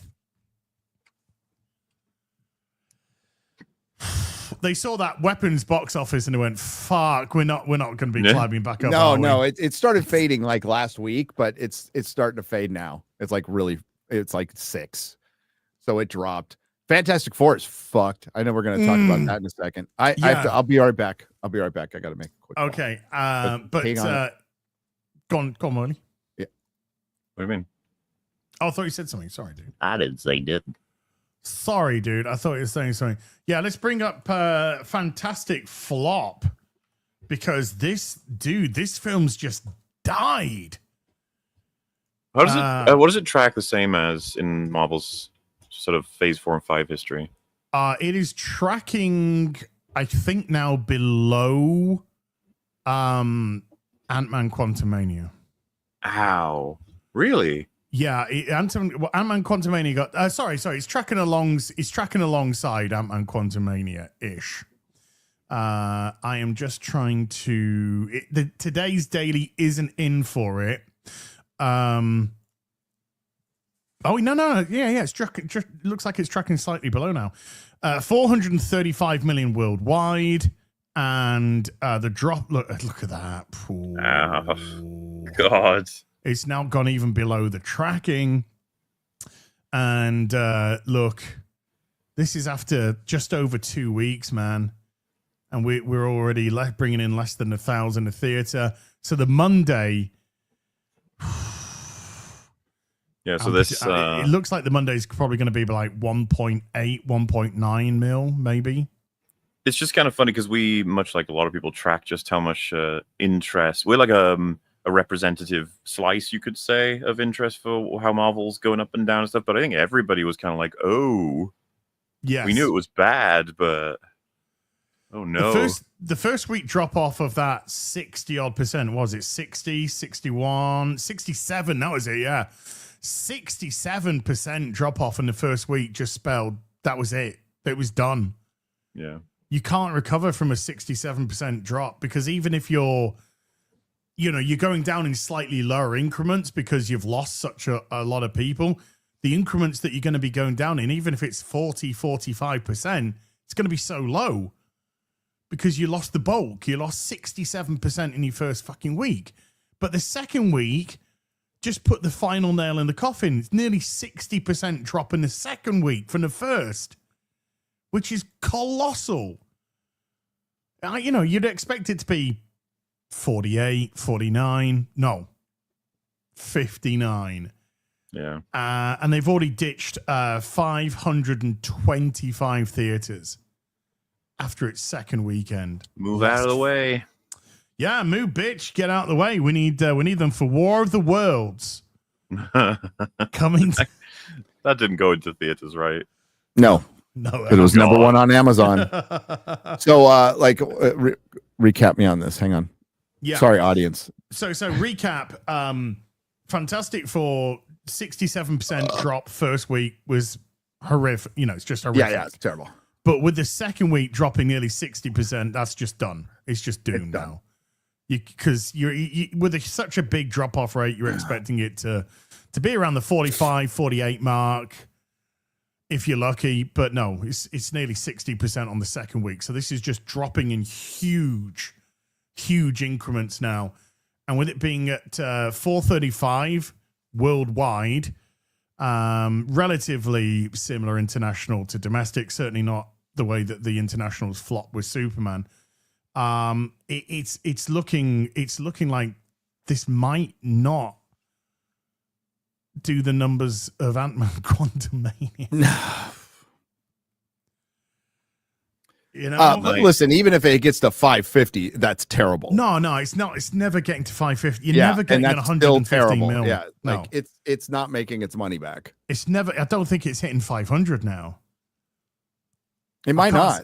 It might not. See it hitting 500. It could dip fast, and especially if other movies are going to be like, people are going to go see stupid Freakier Friday or even Naked Gun and definitely Weapons over this. So now you have like 3 or 4 movie choices, and Nobody 2's coming out next week, and like it's not going to do gangbusters or anything. I'm going to see it, but no, he'll do very modestly.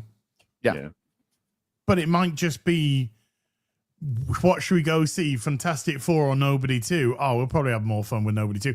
Mr. Porkchop's up here at the minute. He's at my place at the minute. And he said, oh, that Fantastic Four was boring. And I said, did you see it? And he said, yeah, I went to the cinema to see it. I said, did you take the my sister and the boy?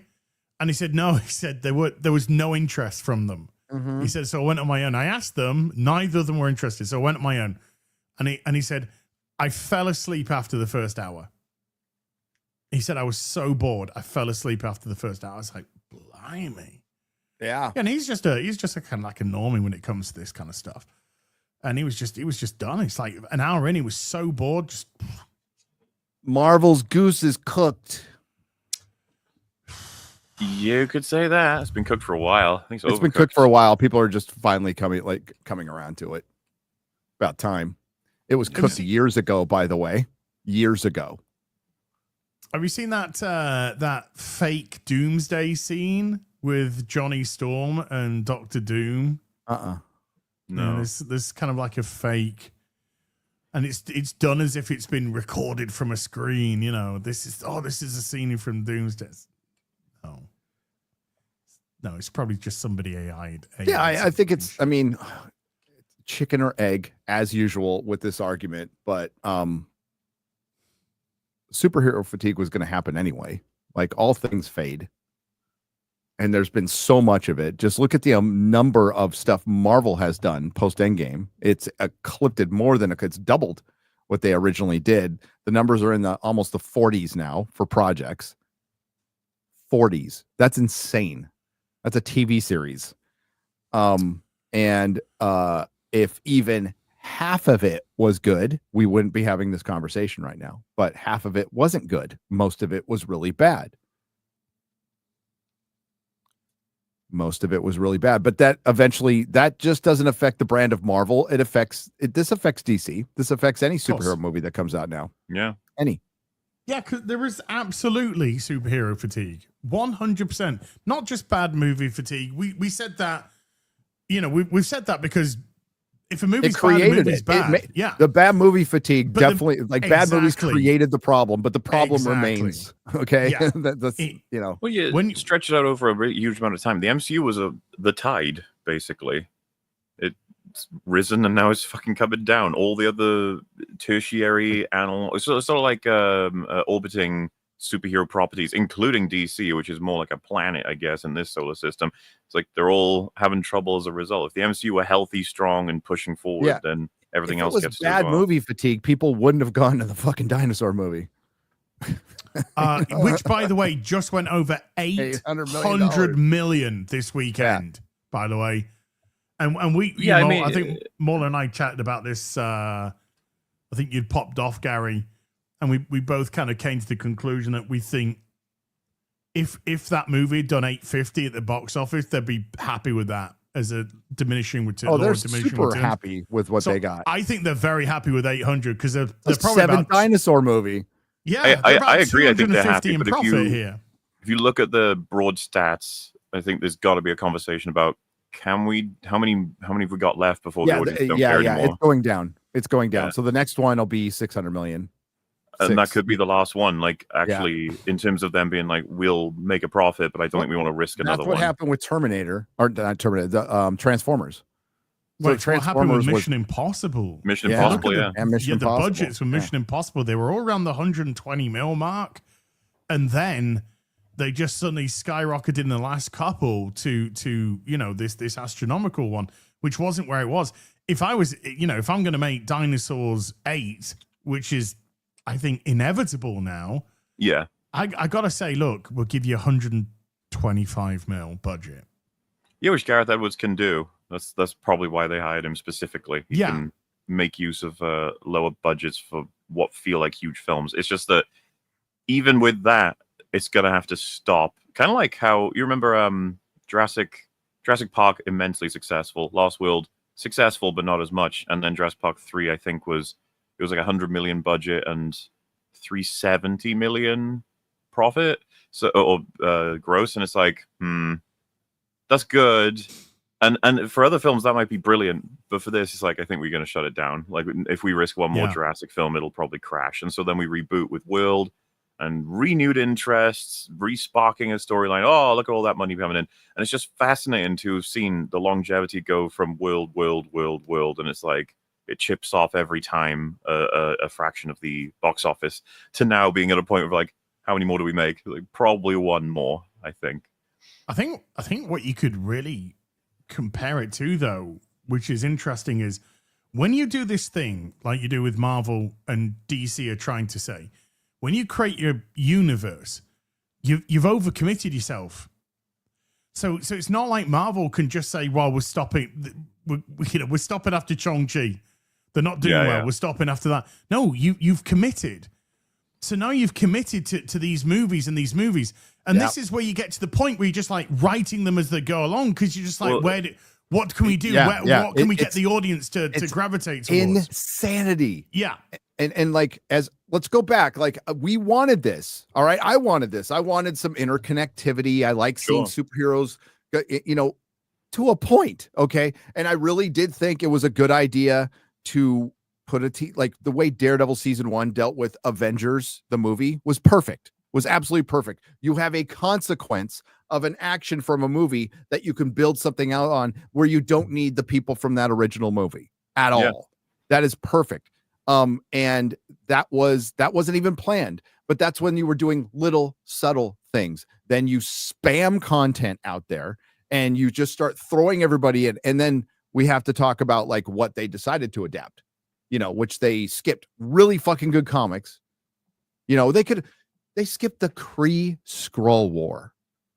All right. Now, I don't know if you guys are Marvel guys or whatever, but the Kree Skrull War would have been fucking epic and a great way to introduce the Kree with the male Captain Marvel, by the way. And then you could eventually brought in Carol Danvers. No, we wanted to rush to Carol Danvers and rush to America Chavez and rush to Kate Bishop and then skip Bishop.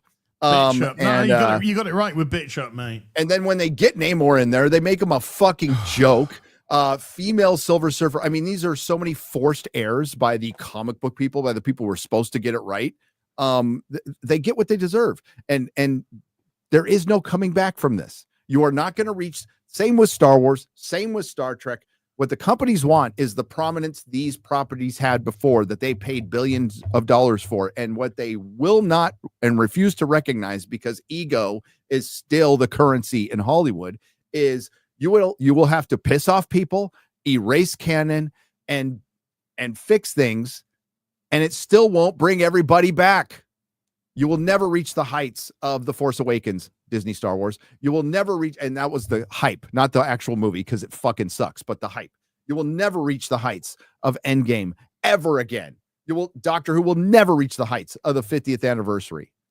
And Star Trek will never reach the heights of the 90s. And it's because you alienated fans, continue to alienate fans. And at the end of the day, which I hate that saying, the fans were fucking right. And the creatives hate that, because the creatives love to think that they're smarter than everybody. And you know what? There was a time where the creatives were smarter than everybody. They actually lived their lives. They should. They had experience. They were good writers, but that's not the case now. You have a bunch of up-junk fucking hacks like Kurtzman running shit because they're good little lick spittles to the studios and the corporations. And that's why it's impossible to create good art now. But or adapt it properly. They haven't just lost their audience, though. They haven't replaced it. So it's not like you've lost an old audience to bring in a brand new audience that is keeping the franchises alive, keeping them healthy. I mean, they're alive, but they're not. None of these are healthy. Star Wars is technically alive. Star Trek is technically alive. Doctor Who is technically alive. But these are on life support. All of them. All of these are. They haven't, and they have, because of the fact that they have completely ousted the audience that used to love it.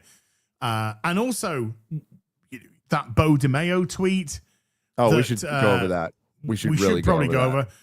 And Bo DeMeo. I mean, actually, let's bring up. Let's close this one down. Let's bring up the Bo. And just driving away the core fan base, like comic book fans, biggest mistake of your life, because they are the shepherds. They are the word of mouth. They are the people who bring in the new fans. They are the person when Game of Thrones was on. There was always when you did your watch parties, there was always some book twat there like me who would be talking to the normies and filling in some blanks.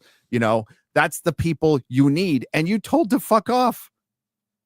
And then we go to Bo DeMeo, who, I mean, I don't believe all his politics, and I don't agree, and he doesn't agree with mine, whatever, who gives a shit.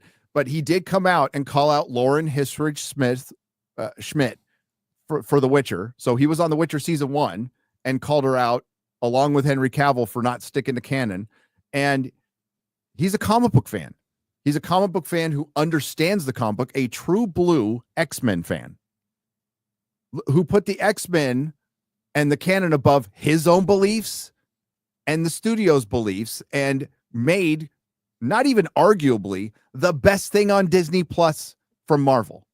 Like, it's not even close. It's X-Men 97, right? And they ran him out. Probably for a lot of reasons. He was probably difficult because he was a comic book fan.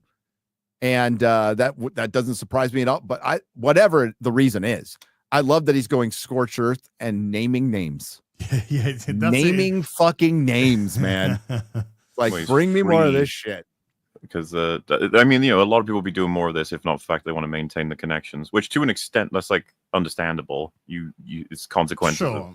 So you say certain things, then you're not going to get hired by certain people. You don't have the avenues to create certain things. I understand that. It's just that this kind of freedom that he's clearly running with at this point is like, oh shit, it looks like we're going to get some information confirmed. Him and Rob Liefeld, again, I don't give a shit what their motivations are. It doesn't really matter to me. That them running out and doing scorched earth on Marvel is what Marvel's needed. Nobody's before we get to this, Kevin Feige should be fired at this point. Should have been fired a while ago, dude. But like 3 flops in a row, he should be fired at this point. And yes, Kathleen Kennedy should have been fired 4 years ago. But they're not going to be. And honestly, there's nobody out there to replace them. And this is how fucked they are. But in any normal business, both of them would be gone. Having these many fuck ups, Rob Liefeld always loves to pull up Kevin Feige's record of successes versus failures, and it's a losing record. Any coach would get fired. With a record like that.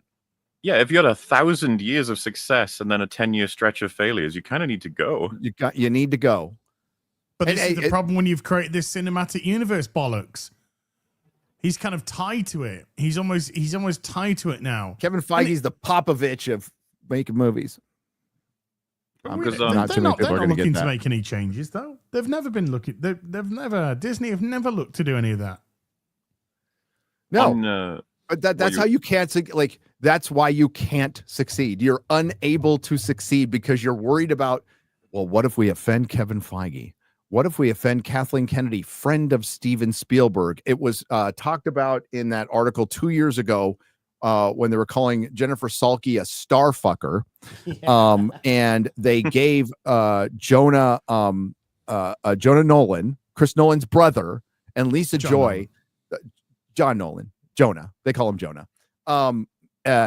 They gave them millions, hundreds of millions of dollars, brought them over from Westworld, which failed and got canceled and removed from the platform, and gave them hundreds of millions of dollars on a series that did not succeed or wasn't going to succeed, aside from Fallout. And they said, well, we had to give it a second season. I can't even remember what the show was because we're worried about the political capital. We don't want to offend Chris Nolan's brother.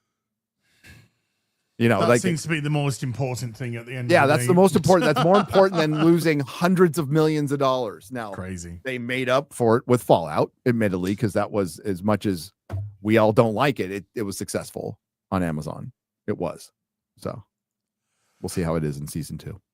So, what I was going to say is on what you were saying earlier, as about because the analogy will be spinning plates, right? And I was actually going to say it connects to even YouTubers. When you go from you make one video, it does really well, and so you're like, I'm going to hire, let's say, an editor who helps make me videos faster and bigger and more of them, and the channel starts to grow even faster, and it's like, oh, this is amazing. I'm going to get 10 editors. I'm going to have a whole studio. I'm going to build a house. I'm going to move to another country. I'm going to do all that. I'm going to rent out a studio. There's no worry to be had because I'm going to times all of my output by 10, which means all my money gets times by 10 as well. And then they do the first bit, and the second bit doesn't happen. Exactly. We have seen so many different crash and burns thanks to this mindset, and I don't think the MCU is like incapable of doing this exact thing. It's basically like, it's spread out its tendrils all over the place, but the heart is fucking atrophied, so there's no blood going to anywhere, and it's just all gonna collapse and crumble around it. Analogy. We put too many appendages on a heart that can only handle a couple. Pretty much. Well, their current heart can't even power an arm. It's just nothing. No. A 22R engine in a Toyota is awesome, but if it's pulling a fucking trailer with 5 tons of shit in it, it's not going to go anywhere. I saw a thing today. Guy was putting his new Toyota stickers on the back of his van. Did he put taco? And he steps back, and the guy goes, Totoya. He put the Y and the T in the wrong place. And he was like, oh. Oh, bro, I've seen that happen. I've seen that shit happen with tattoos, bro. So. Oh yeah. Oh, you should listen. You should watch the reels where the Chinese women are reading fucking Westerners Chinese kanji. Oh yeah. It's like when he goes, this one means cocksucker. This one just says piss. He walk around with cocksucker on his arm. Yeah. He a big cocksucker. It's so funny. So Bo Tomato My says, X-ray girl impression, by the way. yeah, of course. To those asking why I'm not so hard on Superman, the answer is I've never worked with Gunn or DC. Like Matt Shankman and the writers of Fantastic Four, I've sat in the creative meetings, inverted commas, at Marvel Studios. They're horrible. They're horrible. But let's just be honest, Gary. This isn't the first time we've heard that being said about what you can do and what you can't do in terms of the creative license that you got. No, you're right. And he's right about Lou D'Esposito, by the way. Douchey producer. We'll go on to that. Yeah. You basically sit in a room with Kevin Feige and Lou D'Esposito and try to pitch a movie while also realizing that Kevin just wants you to dictate his rushed thoughts. Victoria, which is Victoria Alonso, used to be in these, but Kevin and Lou had so mistreated her that in one of my Blade meetings, she just showed up with sugar cookies she'd baked to help improve morale. Well, Victoria Alonso used to be a very helpful and seemingly important part of setting up the early MCU before it got bought out by Disney. And then, when we were listening to her, she had fucking lost the fucking plot. So maybe absolute power corrupts absolutely in this case. You're even told not to try to pitch ideas from the comics because Lou isn't a big comic guy and it'll turn him off. This is the pitching of the comic book movies. This is a powerful guy in Marvel. This is Kevin Feige's right-hand dude. You sit and you talk about craft and story and characters only to have Kevin and Lou say, well, yeah, or yeah, well, all we need to do is make sure it's fun and etc., etc. There's no spark. There's no vision. Marvel is a slaughterhouse factory where you watch fresh meat get spoiled as it slowly makes its way through the assembly gears of mediocre thinking and this weird hatred for their own product. I mean, I've often we've seen that but we've seen like that just in the comics industry too. Everywhere. Yeah. See it everywhere. I refer to Marvel as just a conveyor belt of shit. Yeah. It's just literally a conveyor belt, just factory churned out crap. A lot of comic book writers and artists don't even like comics. Don't like nerds. Don't like nerds. Make fun of them. Actively make fun of nerds. We talked about how there's like the artists and then the people who can supply the artists with enough money to realize the vision, and then the people in between that are supposed to communicate to these two people, because one of them just wants the money and the other one wants to express, right? And it's like, yeah, but what are we supposed to actually do? Hence the old studio notes, so things crashing, different amounts of power. And it seems like the only real solution to this that a lot of people seem to figure out and have desperately tried to climb the ladder to gain would be to enter into a producer position and grow your ranks that sort of way with power and networking. Also grow your like public image as a creator while simultaneously telling stories. And I was just going to think, it's kind of like James Gunn, Zack Snyder, Joss Whedon. There's a couple of others over time. James Cameron would probably count, and Ridley Scott. These people who, they have stories to tell. They are artists themselves. But holy fuck, is it a nightmare to work with people who have no interest in any of that shit, and they just want to figure out how to best get the money done. Like, what's the best decisions on that front? So it's like you have to fuck the system over by becoming powerful within it on multiple avenues at once. And of course, it's like a couple people have achieved this. It's just unfortunate that I was about to say, like, well, one of them's James Gunn, having almost full control over DC now. It's like, oh, what a Yeah. great position for a creative. And then you're like, oh well. And Better luck next time. it just seems to me like, that's what The Rock was basically trying to do, wasn't he? He was like, I'll come in, but I want power. Enough of this shit. We have Yes. to like go through a whole bunch of different people. And so when you get like, it's so fucking depressing as a startup or a creative, because you get all those stories, the Josh Trank one, obviously, we just get like chewed up.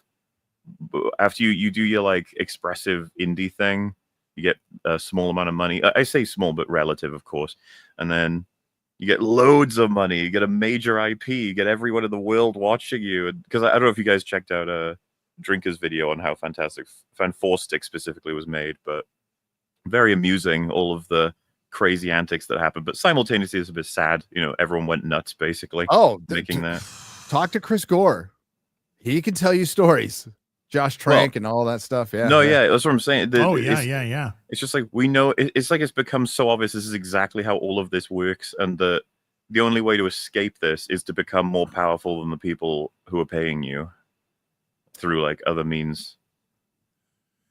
It's funny you should mention The Rock, because remember when The Rock was kind of like pushing himself into the DCU, and it's just like, The Rock's here, and I'm gonna shake things up, and it's. I think he really thought they was going to come in and just make bank. People would be like, "Oh yeah, dude, that guy's ego is so massive." I think he did think he was going to fix DC. He's like, "Okay, The Rock's here, everybody, calm down, I'll fix it." If he had done it, what year do you like the year that Aquaman comes out? If he had taken control right before it releases, that probably would have been like it would have happened. Like if they'd tested him out with a Black Adam at around Infinity War times.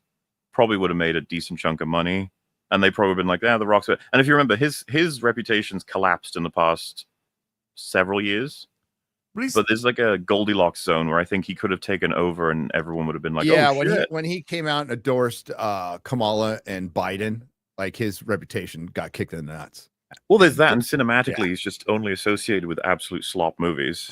But that's just it. He's never had Jumanji's okay. Everybody brings that up, but it's like an ensemble piece. It's not a Rock movie. Yeah. I know this sounds a little insane. It's a bit old now. It's a bit old. You're right. Karen Gillan was hot in it. I like Karen Gillan. She's always hot. What do you mean? Yeah, she's always hot. That's a good redhead. But yeah, I mean, he's never had a good catalog. Oh, Maui Fires too. You're right, chat. Maui Fires. His bullshit with fucking Oprah. Yeah, fuck him. God. Oh, he did a lot of fucking things to turn people off. That's what I'm saying. It's like there would have been a time where if he'd done it right in the right way, that he probably would be in James Gunn's position right now. Well, he could have. I mean, maybe at least just have some influence of something, or I don't think he was all or nothing. That verse still going on, but it looked like Zack Snyder had gone by then because of everything that happened with his daughter. So there was a rudderless ship with DC. The DCEU for quite a few years. Hey, remember as well, guys, I'm sorry, the man who never lies, James Gunn, remember that his favorite comic book movie of all time is The Flash. Yep. Don't forget. I'm sure he rewatches it every night. Every fucking night. I bet you he owns the Steelbook. And he bought all the 1/6 toys like Az did. I actually have them all right there. I don't own any fucking Ezra Miller Flash and never will. I would never fucking put that guy's fucking mug in my fucking room. Just like oh man, I'd love to have a 1/6 scale Reed Richards, but not with fucking Pedro's head on it. Hell no, not. I am getting a thing because we've never gotten a 1/6 scale thing, and Galactus. Oh, did he see the 1/6 Killing Joke Joker? Yeah. Fuck you for sending me. I'm at the point now. If I get something, I have to get rid of something. I have no room. I have no room. That's okay, Gary. I shall take them. Okay. Yay. Well, actually, I'm putting Nerdrotic Jr. to work because we're going to be starting an eBay store and we're going to get rid of the excess.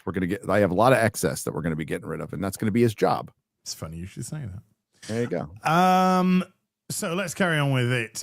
This is Rob. Well, this is why Rob Liefeld isn't just some bitter old man. He is, but he isn't just some bitter.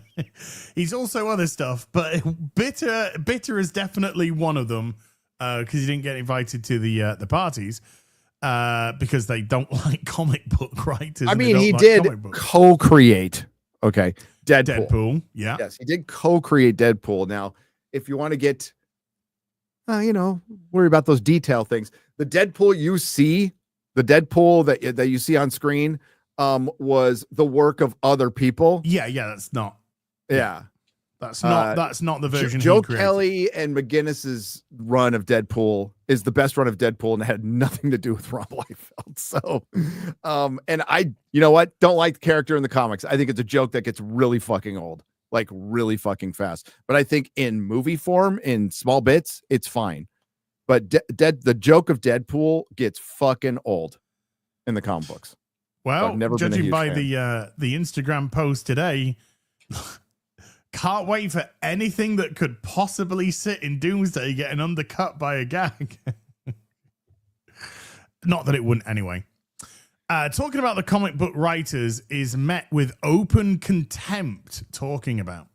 I had to fight to get the Luolds involved with X-Men 97, and even then, the dismissive news which Dana Vasquez Albahart spoke about them, basically telling me the OG creators were meant to be seen and not heard to appease fans. I wanted to co-write an episode with them, and that was Dana's response. I even remember wanting to talk to Chris Claremont and being shut down. Why would you want to talk to Chris Claremont about X-Men as? That's ridiculous. No reason. What a stupid idea. Seminal X-Men fucking yeah. Right. Other than that, no reason, It's not that the X-Men exploded at all due to Chris Claremont. No. Yeah. It's not like that man wrote some of the best-selling comics yeah. sought after comics of all time for so long. But no, you wouldn't want to talk to him. Nah. Why would you want to have anything to do with him? Or wanting Joe Manduria to do posters. Madureira. Joe Mads. Just say Joe Mads. Namor. Joe Mads. Namor. Just as I was scolded for being too friendly with fans or coming off too much as one. Well, showing your asshole, probably a bit too friendly, Bo. I'm not sure your asshole and OnlyFans, maybe a little bit too much. Was he though? I thought he was just showing like muscly fucking pictures or whatever. I thought there was some. I thought it was supposed to be some racy pics. Okay, there's no way Disney would give a fuck if some gay guy was showing his butthole on fucking OnlyFans. There's some other. They don't care. Have you been to Disney? I have been there, bro. I have been. I don't want anything. They don't give a shit. I don't want anything to do with Disney. Thank you. I mean, admittedly, this is it. By the way, just real quick, I just got reminded on Facebook of my visit to Disney because I had a friend at the time. We're not friends anymore. Of armchair archivists. We used to be on D23, and we did a shoot in there with Darth Vader and all that. And I got to walk around the building. I met the CEO of D23. Totally hanging out in Disney one day doing some work. And the picture pops up, and all I could think of was like, I look so fucking fat and bloated in that picture. I'm not going to show it to anybody. This was in a meeting where I was pitching that we could use Blade as a chance to pick up the dangling threads from Doctor Strange when it came to Wanda and the Darkhold. We could use Varney and the Darkhold cultists. One of my drafts opened with Deacon Frost tricking some British explorers to trek up to Mount Wundagore, where he does blood magic to reveal the vampire spell used by Varney and his followers during the days of Kull. Somebody said in the chat, not gonna lie, the Grogu talk was some of the most irritating live streaming I've heard in a long time. Like, shut the fuck up with the gay voices.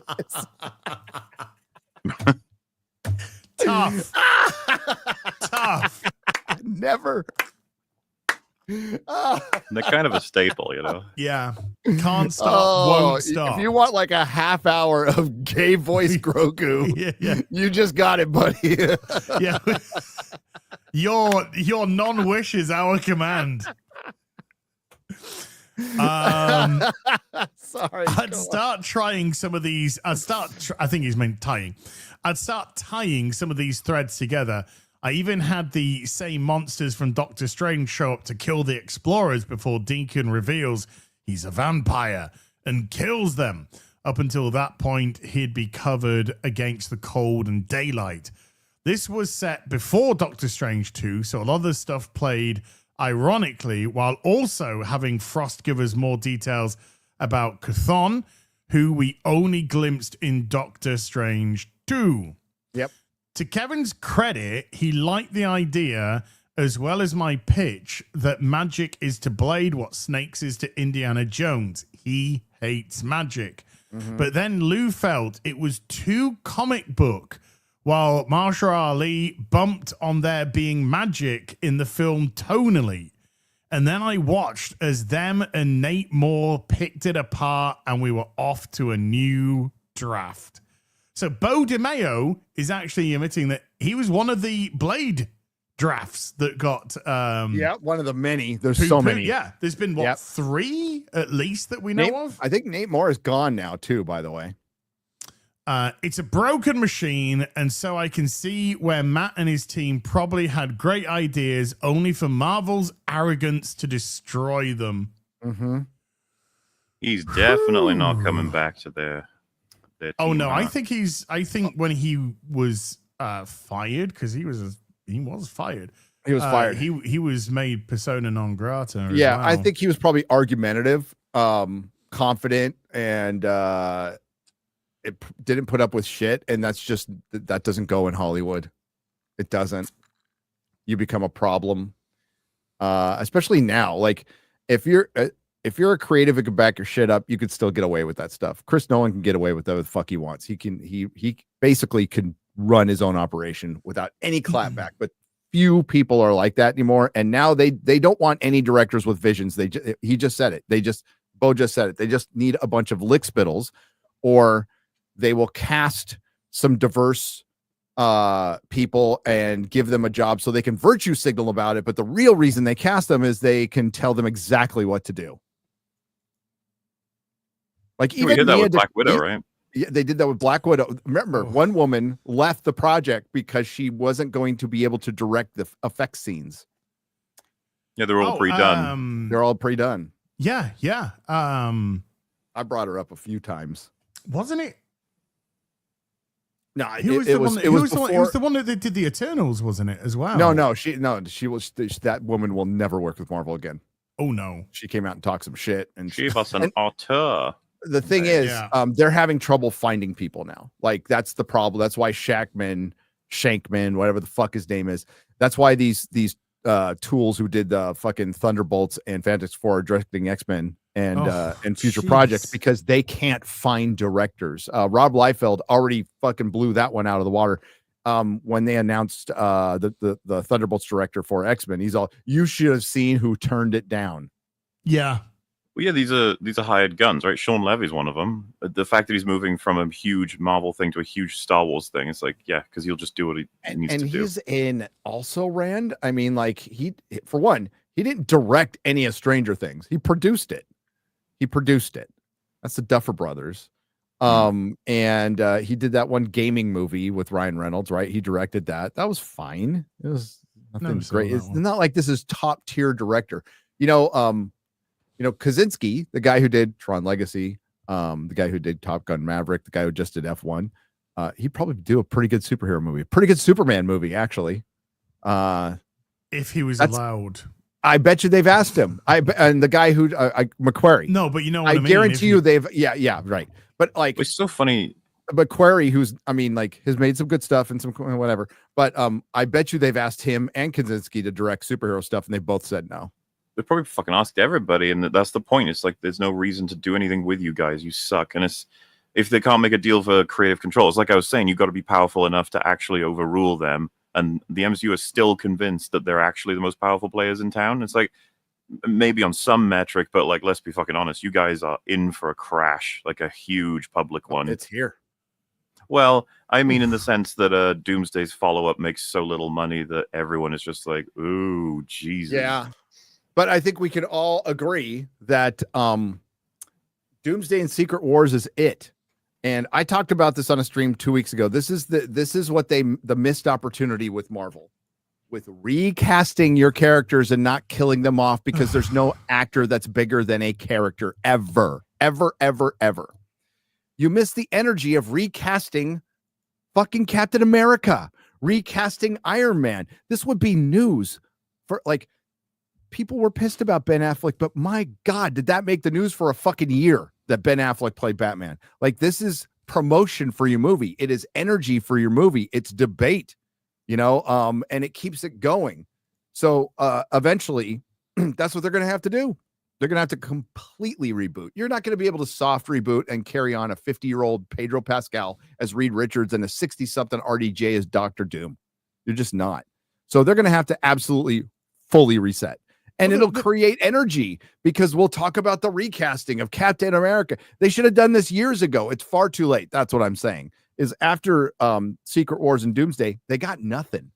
And Tom Holland is probably out as Spider-Man after this. This is probably, unless it's negotiation. Well, I mean, yeah, might be, but I got a feeling this Spider-Man movie is probably going to do a lot of money. Yep. I could actually see this one doing over $1 billion, certainly there or thereabouts. And if it does, it puts Tom in a great place for renegotiation for a fifth, should they want it back.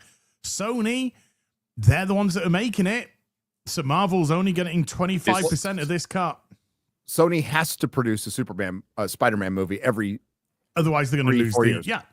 So they're going to do it. Watching though, Sony desperately like, they have the tree that is Spider-Man. They keep trying to grow branches off it, and they keep fucking dying. They're like, ugh, come on, we got to get something working here. Like, something's. Well, they could if they break away from Marvel, get rid of Tom Rothman because he's a fucking retard, and get some smart people in there and just have Spider-Man be in the Spider-Man and like adapt it properly, and you're fine.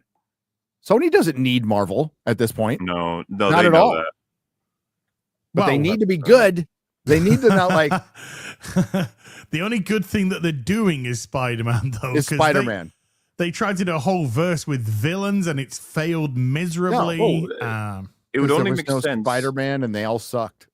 But with tracking the death of the explosion of superhero genre content being so like obsessively successful, if it were truly dying, who would the last victims be? And it's like, well, it would be the Mount Rushmore of superheroes, and we've already seen the damage it's done to Superman and to an extent Batman. Who knows what more damage may have been done? It didn't make $1 billion. The Batman movie did not make $1 billion. And we did talk about that at the time. Yep. We did say that 775 was probably an underperformance of Batman. And then, but yet Superman's James Gunn was successful as massively. Never been a more successful Superman film ever. Mm-hmm. Benchmark, gold standard. James Gunn told me so. Who are the victims? The viewers. Yes, Yes, exactly. Yes, we are. You're right, chat. This is Spider-Man. If Spider-Man's like the last one, at least with how everything stands, to if ever Spider-Man failed, it'd be like, it is over. Like there's nothing for superheroes anymore. But the thing is, even if superheroes, like, no one gives a shit, if it's a really good movie anyway, regardless of being a superhero movie, there's reason for it to succeed. I'm hoping for but it's not the new Spider-Man, but we'll see. Well, it's coming off of a very successful movie, No Way Home, and we're back to like just going to focus on Tom Holland, so we're not going to have Toby or Andrew Garfield in it. But there's still enough. There's a lot of energy for this. There's a lot of positive energy for this one. The cast looks pretty good. If the Jackal is indeed the villain, I'm into it. Like I'm happy for it. And Marvel only gets 25% of the money. Like they don't get shit from this. So this is a Sony production. So people going, yeah, Marvel's really waiting for Spider-Man. Kevin Feige hates working with Sony. 100% hates that, and I heard that from our guy. They hate dealing with Sony, and that's why you're not seeing any Spider-Man characters in Doomsday. People were going, where's Tom Holland? Where's this? Where's that? he don't want to deal with Sony. He hates it. And I bet you they hate dealing with him. This is a partnership out of complete necessity.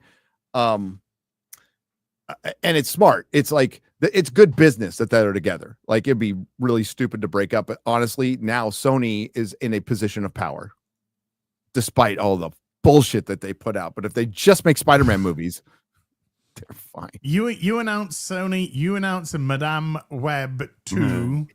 I'm there. They're making millions. Day one. Yeah. I am fucking there. Hey, the Materialists had Madam Web and Captain America and Reed Richards. It did. Well. Oh, by the way, Gary, how many people turned down Reed Richards before Pedro was approached? 4.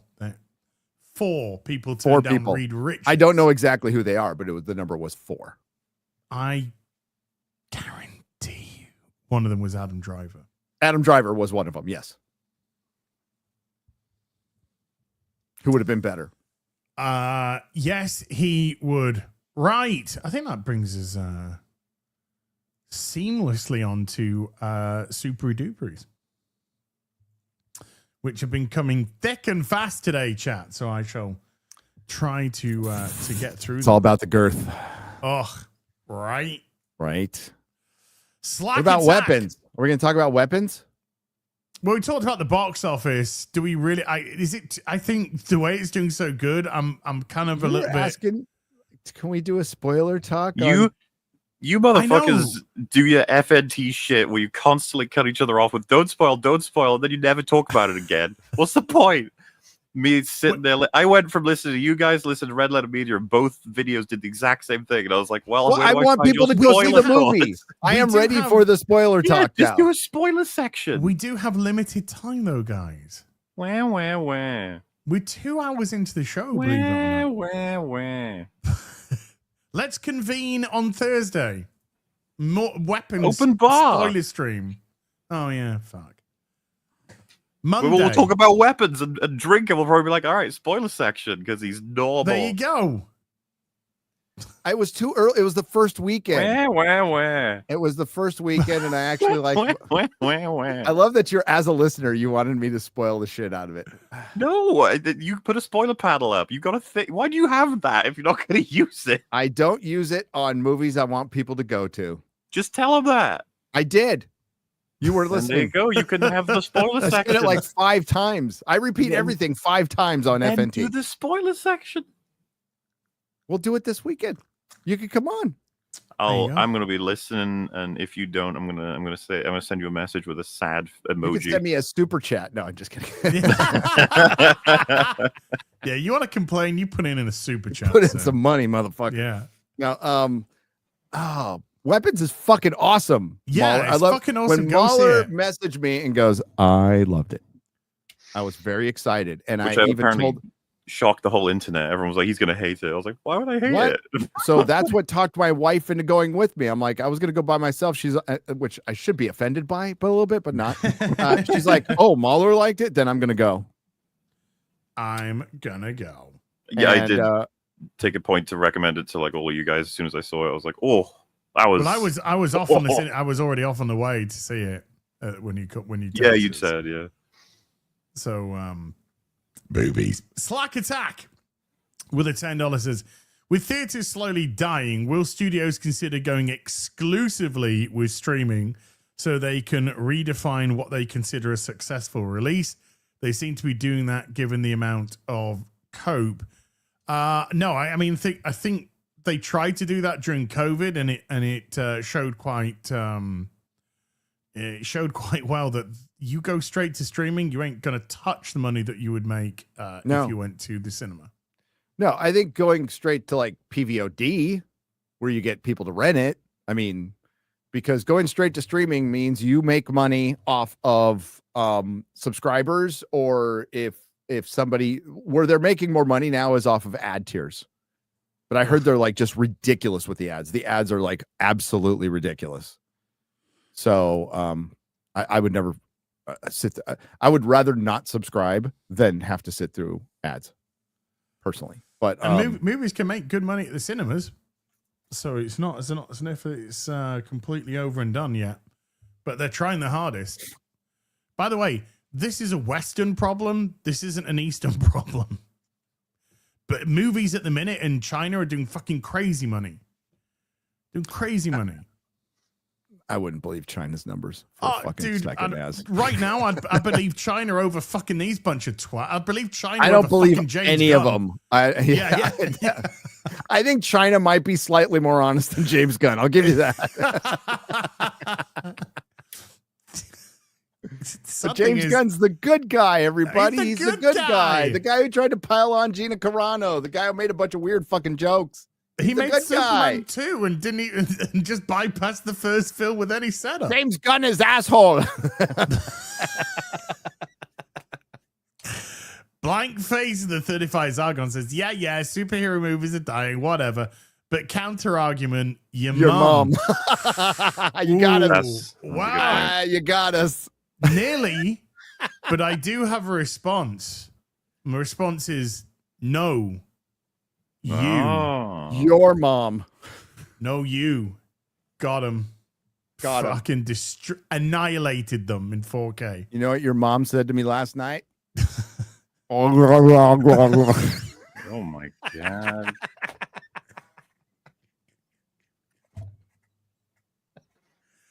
It's rude to speak with your mouth full. Andrew McCarty with a $10 part 2. Oh, is this part 2? Don't know where part 1 is, Andy. That's what I tell my kids all the time, by the way. Where's part 1? There's no part 1, mate. I'm not seeing a part 1 anyway. That joke. You missed that joke. Part 2. And it only seems like he kills if he threatens. What? What? This now makes no sense. And it only seems like he kills if he's threatened or protecting kids. It seemed like his arc is a Han Solo type arc from rogue to hero with everything coming together in DOP fucking whatever. Days of Future Past? Days of Future Past. It said part 1 was a member chat. I ain't seeing That's what the chat's saying. I'm not seeing anything. I'm not seeing anything.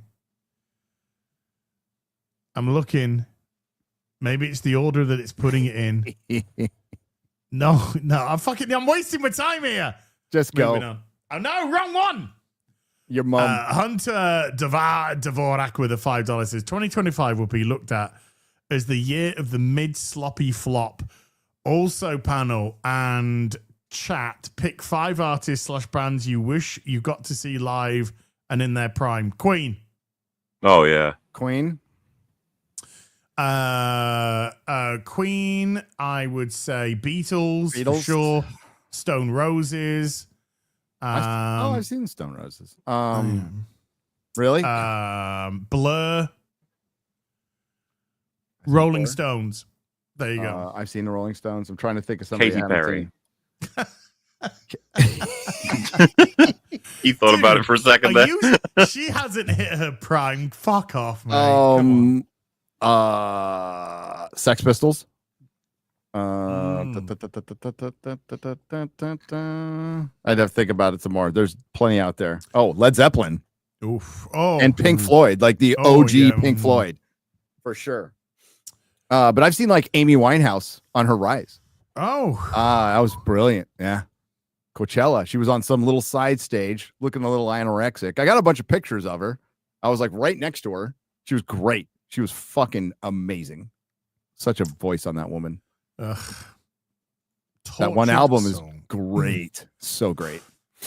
Slack Attack with a $10 says, also, am I the only one who wants Disney to release everything without test audiences and reshoots? I just want to see the original plan, warts and all, and getting through this phase ASAP. I mean, that would save them a lot of money, Slack. They should. I don't think there'd be any difference in the performance of the films if they had just not reshot anything and just shat it out. Yeah. I mean, we just don't hear about it as much where test audiences, studio notes, and reshoots actually fix movies. Like, we don't. It's not ever? Yes, obviously, many times. Like, I'm not even kidding. I hate them, but like, they do fix movies. they can. No, I fix mean, movies. I'm talking specifically about Marvel. Oh, fuck them. I don't know. Like, I don't care. Like, I'm just talking about the notion of, like, doing these sorts of things. There's a reason the industry does them. Like, do you guys know, like, the stories of what Back to the Future was going to be before? Oh, yeah, Oh, Eric yeah, Stoltz, yeah. And Rocky. Not just that, but, like, you know, he was going to be an alien from Pluto or whatever. Just like, what? Oh, not Rocky. Rambo. Have you heard about Rambo First Blood? Well, where I'm going with this is all of these amazing films that you're like, what stopped them from being retarded? And it's like, oh, it was actually just a guy in suit who said, nah, fuck that at some point. retarded. Sometimes it happened. Yeah. Yeah. But, you know, simultaneously, a studio head might be like, hey, let's make it really fucking stupider. And you're like, how about we find something, a third option, you know?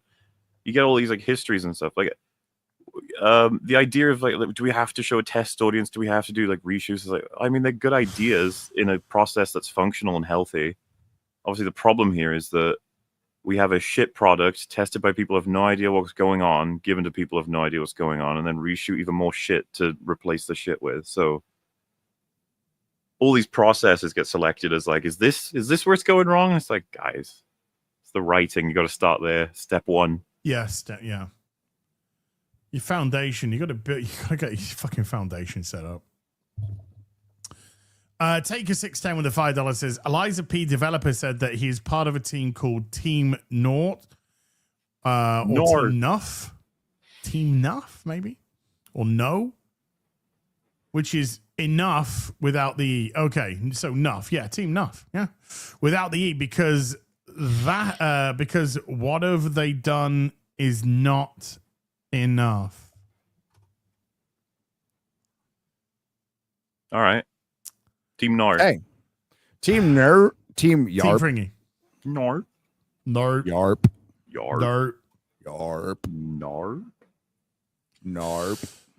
I just saw a thing pop up on my feed, Gary, saying, has Batman been killed off a lot recently? Well, he seems to be killed off in every fucking piece of media that they're putting out at the minute. It's so effective and interesting. Oh, God. Ipo Manush with a $10 it says, hail, my dad liked Captain America 1 but feels his morals and character changed as the phases went on. Mauler, break down Cap's character to see if that's right. Help me. No, that's Mauler, an EFAP, yeah. I want you to prove my dad wrong. Yeah, help me Maul to puss our only hope.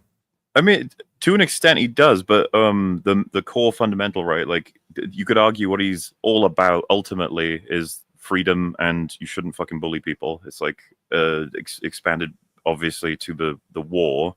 So Cap 1, very much pro-America, stopping the Nazis and saving the world, represented freedom. Avengers, you already get that he's like, remember the line where he says, I woke up and, you know, I saw what we'd won, but they didn't tell me what we lost. Which a lot of people interpret a lot of different ways. It's just about perhaps how freedoms have been curtailed by different governing systems to prey on different disasters that happen over time, or how the world has changed so much since when he was last in it, and in a lot of ways for the better, a lot of ways for the worse. And, you know, you move into Winter Soldier where he gets a strong... he's got such an investment in an institution being S.H.I.E.L.D., which is an extension of the government, an extension of America's functioning in full. But there's parts of it that are corrupt, and that you shouldn't blindly follow any given system. You shouldn't become a puppet of any given part of it, which that film's all about, security versus freedom. So it's still testing that core principle. It's just moving around who Cap wants to align with, trust, and etc. And when you get to Civil War, like after all the events of Age of Ultron, which gives Cap a renewed sense of understanding that individuals should be responsible for the actions they take, obviously with Tony and everything else. Is the big old test of the government like, you need to only save people and stop getting involved in events under the organization of the government. And he plays on all of what he learned in Winter Soldier and other films where he's like, no, I'll go where I think I should go, and I'll help who I think I should help. Every individual should be using their power the way they believe is responsible, and they should be accountable for whatever decisions they make. And of course, that's a very respectable principle. It's why there should be plenty of people who are Team Cap. It's just how feasible is that in a world like the MCU, when it actually had world building, and you've got the government basically being like, you can't just fucking walk into another country and solve a war just because you have the power to do it. That's just not right's not fair, blah, blah, blah. And then you get the clash with Tony. And, Cap comes through at the end of Civil War. He releases the Avengers that have been captured, and he wants to run what are essentially the Renegade Avengers, right? Which is supposed to have happened between Civil War and Infinity War. I think he's like that would one have of been the a cool series. Oh, it would have. It's an easy, great film, and it would have given us a lot more of a bridge between that and Infinity War. Not to say I still like Infinity War. I'm just saying that like they had a lot of potential that they squandered. Isn't that crazy for the MCU to do that? Yep. Could have done that film. But we got Ironheart. But Cap's like one of the most consistent, rock solid characters in the MCU. He's all about that freedom of the individual to make the choices. It's not only the best, most consistent superhero trilogy in the MCU. It's the best, most consistent superhero trilogy. Period. And the way they weave it so that in a broad surface level view, Cap is for the government in his first film. And by the end of it, he's anti in terms of what choices being made. And then Tony is definitively anti in his first film. And by the end of it, he's trying to work with them, to prevent the armor around the world and account for potential damages that are going to be coming, sort of thing. Like the fact that they essentially switch teams while trying to carve out what their core principles are. Yep. You kind of look back and like, the MCU did that? And you're like, yeah, I know. Then they teamed up to fight Thanos, and Deus Ex Captain Marvel had to come in. Yeah, that was great. We all loved that. It's awesome. It was all Kang's will, though. Yeah, too bad it was all Kang, says Patrick in the chat. Yeah, not really characters, more so puppets. Puppets. Kang, look at him go. He's a little storyteller. Hey, Loki's one of the best things they've ever done, according to Variety. Next up, we have Andrew McCarthy again with a $10. Says, hey, I've been doing an MCU rewatch for FNT tier list, which includes X-Men, Blade. And I noticed something. People call Wolverine an anti-hero, but he seems to do plenty of noble. He's not an anti-hero. Acts. Wait a minute. Wait a minute. And it only seems like he kills if he's threatened or protecting kids. It seems like his arc is a Han Solo type arc from rogue to hero. Okay. With everything coming. I would consider Wolverine a hero. Used to be an anti-hero. There you go. Used to be a bad guy. That was way down the list, that one. Yeah. But that tier list, that's got to be a show Mahler comes on. So if we do our own list as opposed to that variety list that a lot of people have requested, by the way. So I think we should do it. Do an entire FNT on that. Bring in Mahler. If you want to have a wild card. Charlie Day. Totally fine. Yep. I'm down with the wild card. JB24 with a 5 Canadian says, I finally started doing reviews and would like to improve. How do you approach them? Do you write script, use bullet points, or just go off the cuff? Well, in today's How to Be a YouTuber class, you do what's best for you. If you think you need a script, do a script. Morley does scripts, obviously, because he does huge videos. Gary does script because he does big edited videos. I don't do scripts. You have an outline. I have bullet points and I riff. Okay, so you have bullet points, and I just rip off the cuff. I don't even have bullet points or script. I just kind of see where my video goes. I know what I want to talk about. Like I got my topic, and then I just go from there. So it's whichever one you personally feel more comfortable with. Yeah. Reno the Turk with a $5 says, on EFAP, Platoon said that Squid Game was like The Matrix, the first not needing the second and the third, as which season is wearing the prison guard uniform. He's right. Season 2 and 3, which is just season 2. Season 2 didn't need to exist at all. Season 1 was the story that was written like 11 years before it got picked up by Netflix. That was it. That was the story. The success created season 2. So no, it didn't require season 2 at all. But they made it because it's like Joker. It did so well. It did so popular. How could they not?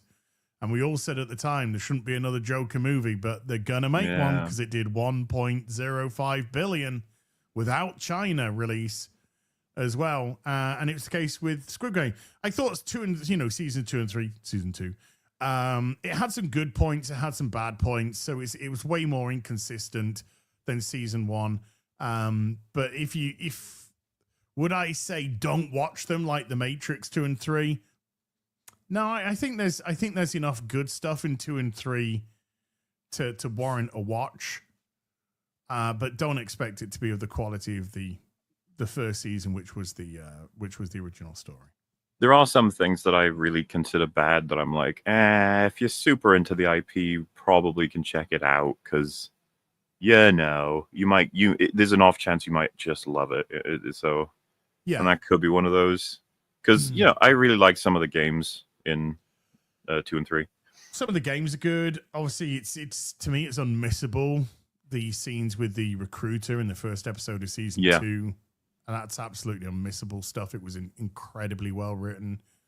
There were some really good callbacks in certain places in season 3, and the games in season 3 were excellent. I thought even the final game, I really enjoyed the final game and the sort of quandary that it brought up. And stuff like that. So yeah, there's enough good stuff there to watch it all. Faraway Finley has been a member for 39 months. Thank you. Big Ounce for the $2 is weekly versus Marvel, weekly Marvel versus DC, I should say. Elektra versus Talia al Ghul. I'll take Elektra for that. Beekler? What? Elektra versus Talia al Ghul. Elektra. Yeah. Elektra would destroy her. She'd kick her ass, yeah. She would fucking destroy her. Bradley Scott has been a member for 6 months. Says, Longman, I'm anxiously awaiting the great 24-hour FAP along with the reveal of the Halloween arc. So much to look forward to. Cheers. Oh, so much stuff's coming by the time we reach the final quarter of this year, which we're entering already, aren't we? Yeah. Yep. Lots of, soon. Halloween is spooky time. Is fucking August is too soon. Stop it. August is now. Yes, and there should not be Halloween decorations. If you need to celebrate something, celebrate me. It's my birthday, but I'll be like a chick. I'll be like a chick and do birthday palooza. 18th. I just think maybe we should get more October or more Halloween anyway. Maybe it should be 2 months. I'm just saying. A fucking holiday. I do think it should be a holiday. Holiday. Celebrate. Make it 3 months. I'm just saying. GJJ I think September is acceptable for Halloween decorations. I mean, like my wife's going to start September 1st. I don't take any issue with September as he is, but I will say he's just a guy I hang out with vaguely. Vaguely? Oh, right. Really? And I see him as there's nothing in September. Yeah. September is such a it's still technically summer, but everybody's back at school or at work. Yeah. Well, so what ends up happening is you hang out with September for a little bit, and then you just end up asking each other. So you end up hanging out with September, but until October gets there, and then you're like you forget all about September. Well, he's like at the party, like October's on the way to the party, so you guys are sitting there waiting for him. Just like, yeah, what have you been doing? Then December rolls in, Dude, just look at this. This is fucking. What about autumn? I heard autumn's a whore. Whore. It's Ricky Gervais. Off to Canada, wearing shades, not just because I'm really cool, but also because ordinary people light up when they see me.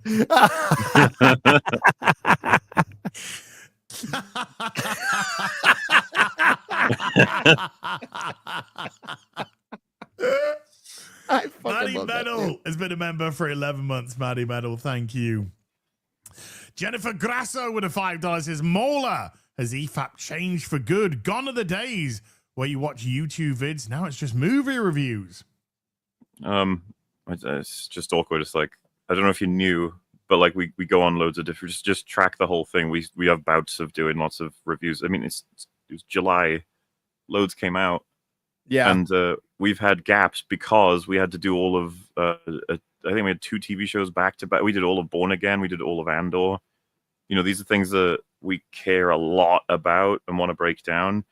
So we don't have like a requirement. We're not like a regular TV show where it's like this slot must go to this format. It's like, no, we're doing what we want to do that week. And say, for example, nothing comes out. It could be like, well, if we got something on the backlog we'd like to discuss, say, for example, when we did Die Hard or The Thing, we're going to do more of them in future. I want to celebrate more older films and talk in depth why they're so fucking good. But then also it's be like, oh, there's a video that's going around that talks about why anti-heroes are stupid or something. And it's like, oh yeah, we can check that out. Or it's like, like as was mentioned earlier, we're like, oh, we want to do another Ultimate Showdown, but change the rules a bit this time around. We might do that. Or we want to do another one of those ones where we look at a single frame from a movie and the first person to guess where it's from gets the most points. It's all spontaneous.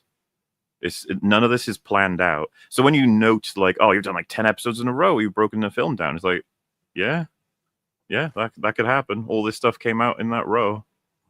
Alien Earth is on the way. I want to do Weapons.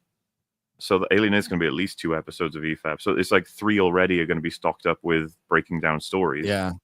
It's not, fate is deciding this, okay? If they pushed all these things later, then we would be doing other stuff. But these are things we very much want to talk about. And you do stuff a slightly more planned than FNT, which is you think about it before the show starts. Well, but the truth is, I've got loads of episodes planned out in a big old notepad that all kinds of formats, and they're all ready to go, but need to be sort of refined or prepped in some way, shape, or form. The easiest ones are to do a YouTube video because everyone loves just doing a sit-down reaction, and you don't need to have a particular expertise, and we can have any guest on for the most part as long as they have some familiarity with like storytelling. But no, there's no way those days are gone. We've just had different bouts of different things. It's just the summer movie season. I mean, like we get this when the Rings of Power came out, we reviewed it every week. People were just going, "What are they doing?" I'm like, doing what we've always done.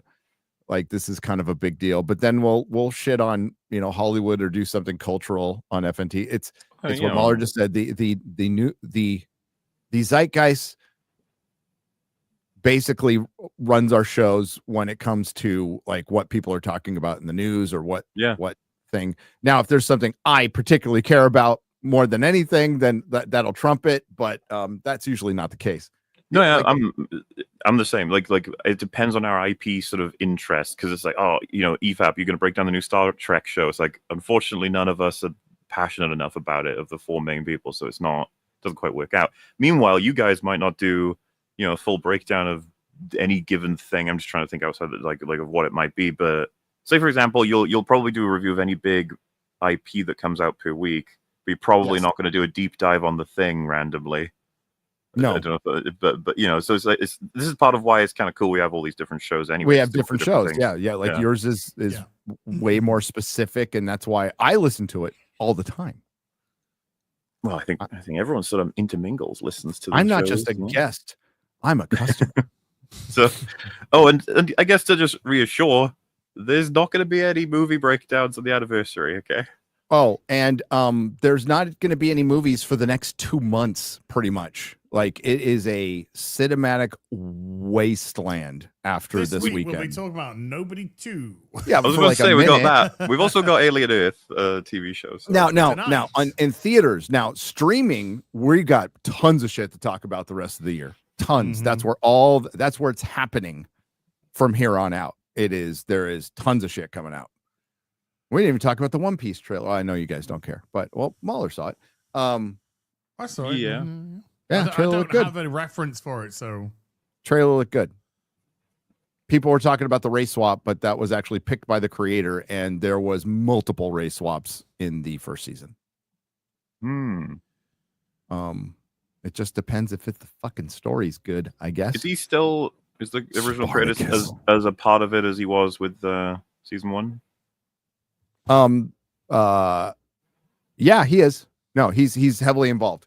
Okay, that's why he had to take a break from the anime. Took a little break. I think he had to chill out because these manga anime creators like work themselves to death. What did somebody bring up in the Spartacus? Yeah, I'm going to be all over Spartacus when it comes out because I loved that show. And holy shit, that looks terrible. Like what the appetite for my videos, the appetite for woke is just fucking dead. People are done with it, but there's still going to be holdover shit. Like we're going to make a Spartacus show about a black female gladiator. Like Spartacus is dead. It's fucking retarded.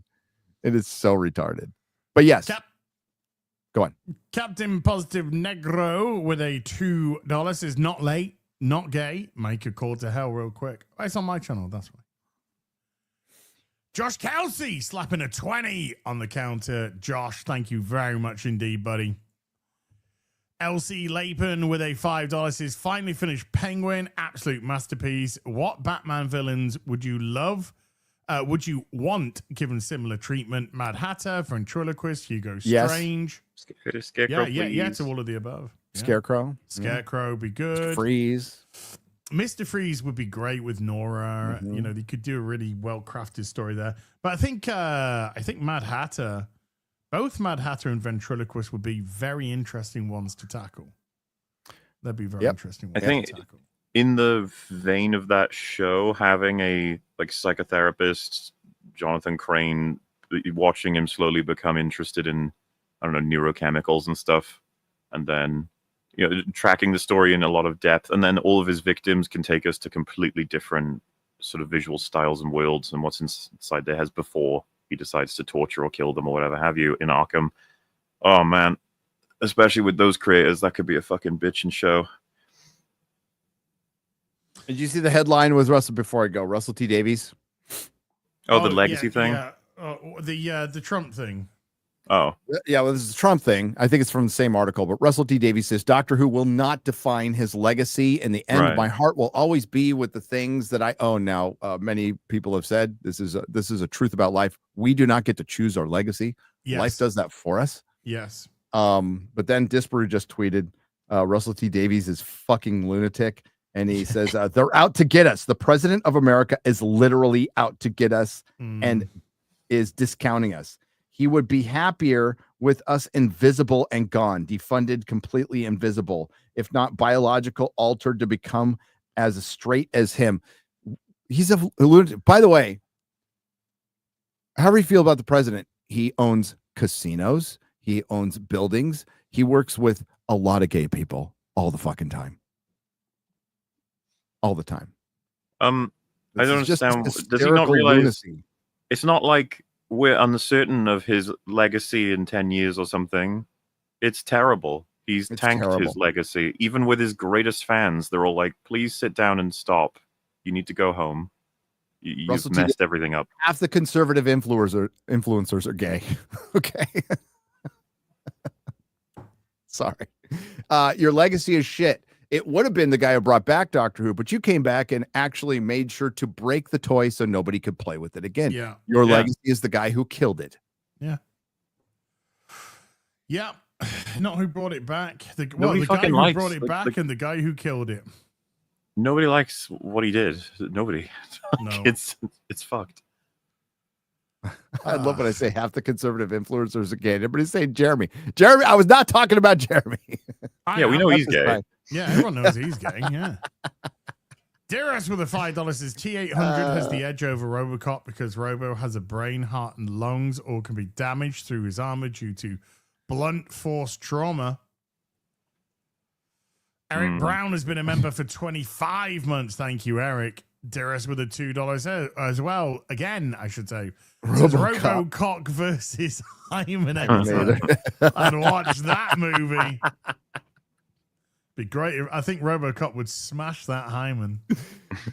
The Ron with the £5 says it's shocking you've started the stream talking about Terminator versus Robocop. I was just setting up my NECA T800 as I joined. There you go. I love fantasy battle shit. It's just fun.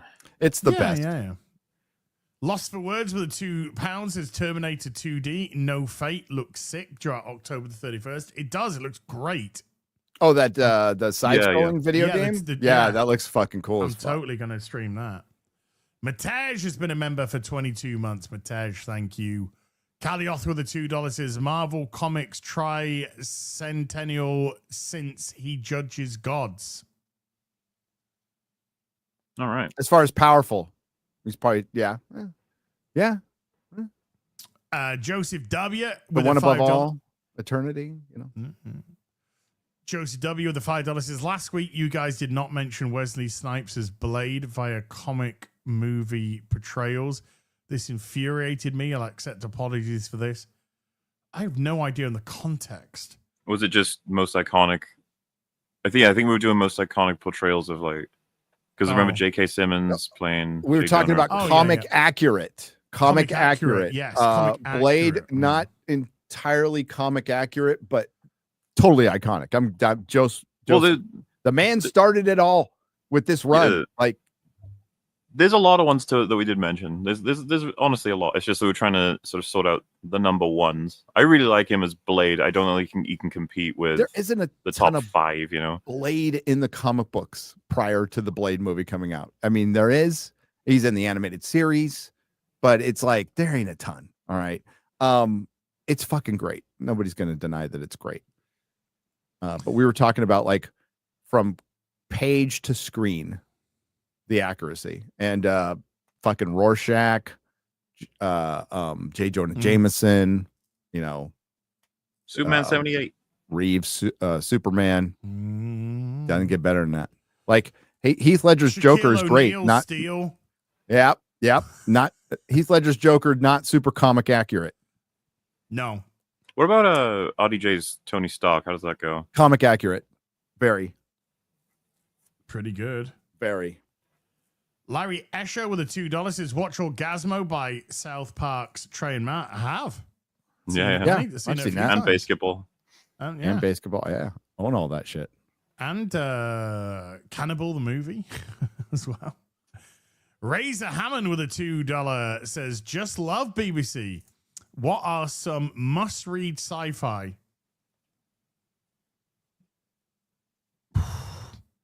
Well, I'm trying to think. Guide to the Galaxy. Yeah, Hitchhiker's Guide to the Galaxy. There you Absolute must-read. Dune. There you go. Look at that reaction. That's some fucking heady stuff, dude. Arthur C. Clarke, and pretty much anything Arthur C. Clarke. Yes. Foundation. Yep.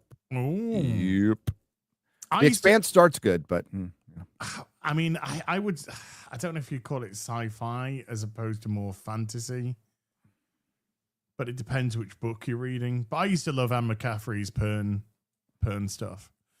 Yeah, John Carter Mars. There you go. John Carter of Mars. Yeah, hell yeah. Buck Rogers, you know. Flash Gordon.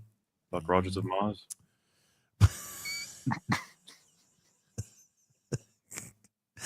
Andrew McCarty with a $10 says, funny how these idiots will defend. Yeah, Philip K. Dick too. Yeah. Carithra as Vivi, but won't defend Lara as Robin when she was getting backlash because she was Russian.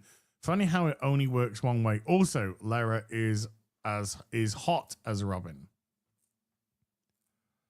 Again, I don't have. Okay. Chad Admiral Thrawn with a $5 says, I actually disagree with that, Gary. Star Wars is so damaged, not even nostalgia bait seems to get people anymore. Look at the current HasLab for etc. I mean, my point was that it would get more people in than there are now. But I said after that they'll never reach the heights of what they had before. But if you wanted to just stop the bleeding, you would go back to traditional Star Wars right now, and you would make more money than you are now. But it'll never. No, Star Wars is damaged goods, dead brand. But just by the way, Chad, that's this. I think this will end up getting funded, but this, if it doesn't, it wouldn't be the first Star Wars not to. What's the HasLab that's up now? It's the gunship from the Clone Wars. Oh, the ART, I think. The LAAT. LAAT, that's it. Yeah. That ship's cool as fuck. I come from a school where the Clone Wars ship, is some niche little thing. That's where the school. I'm old school. So Clone Wars being compared to even the fucking prequels is the fan base is minuscule. And the fan base for the prequels is nowhere near as big as the fan base was for the OT. ever. It'll never reach that.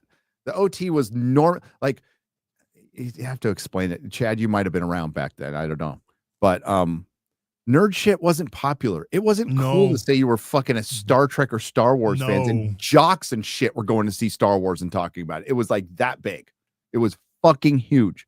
So yeah, Clone Wars, that's a cute little series that some people liked. It's a fucking Saturday morning cartoon. And like I would expect it to get funded before a Riva lightsaber for sure.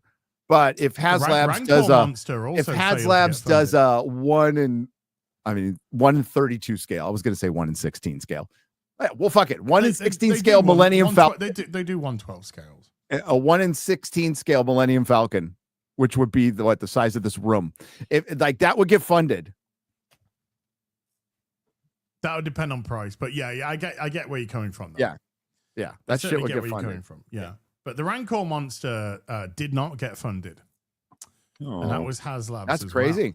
Well. Yeah, that's crazy. That's bad. Yeah, that is fucking. Yeah, that is bad. That is bad. I was very surprised, and a 1 in 1 Millennium Falcon. But the Reaver wasn't even fucking close. Not to even getting close. Funded.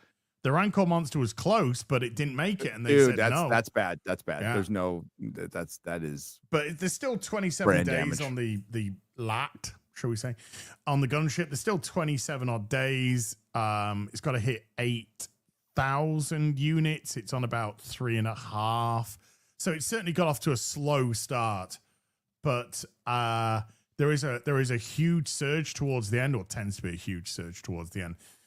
So I think it'll probably get funded, but as regards to the stretch goals, I don't think it's hitting the stretch goals at all. I don't think it's going to hit a single stretch. And that's the future of toys, by the way.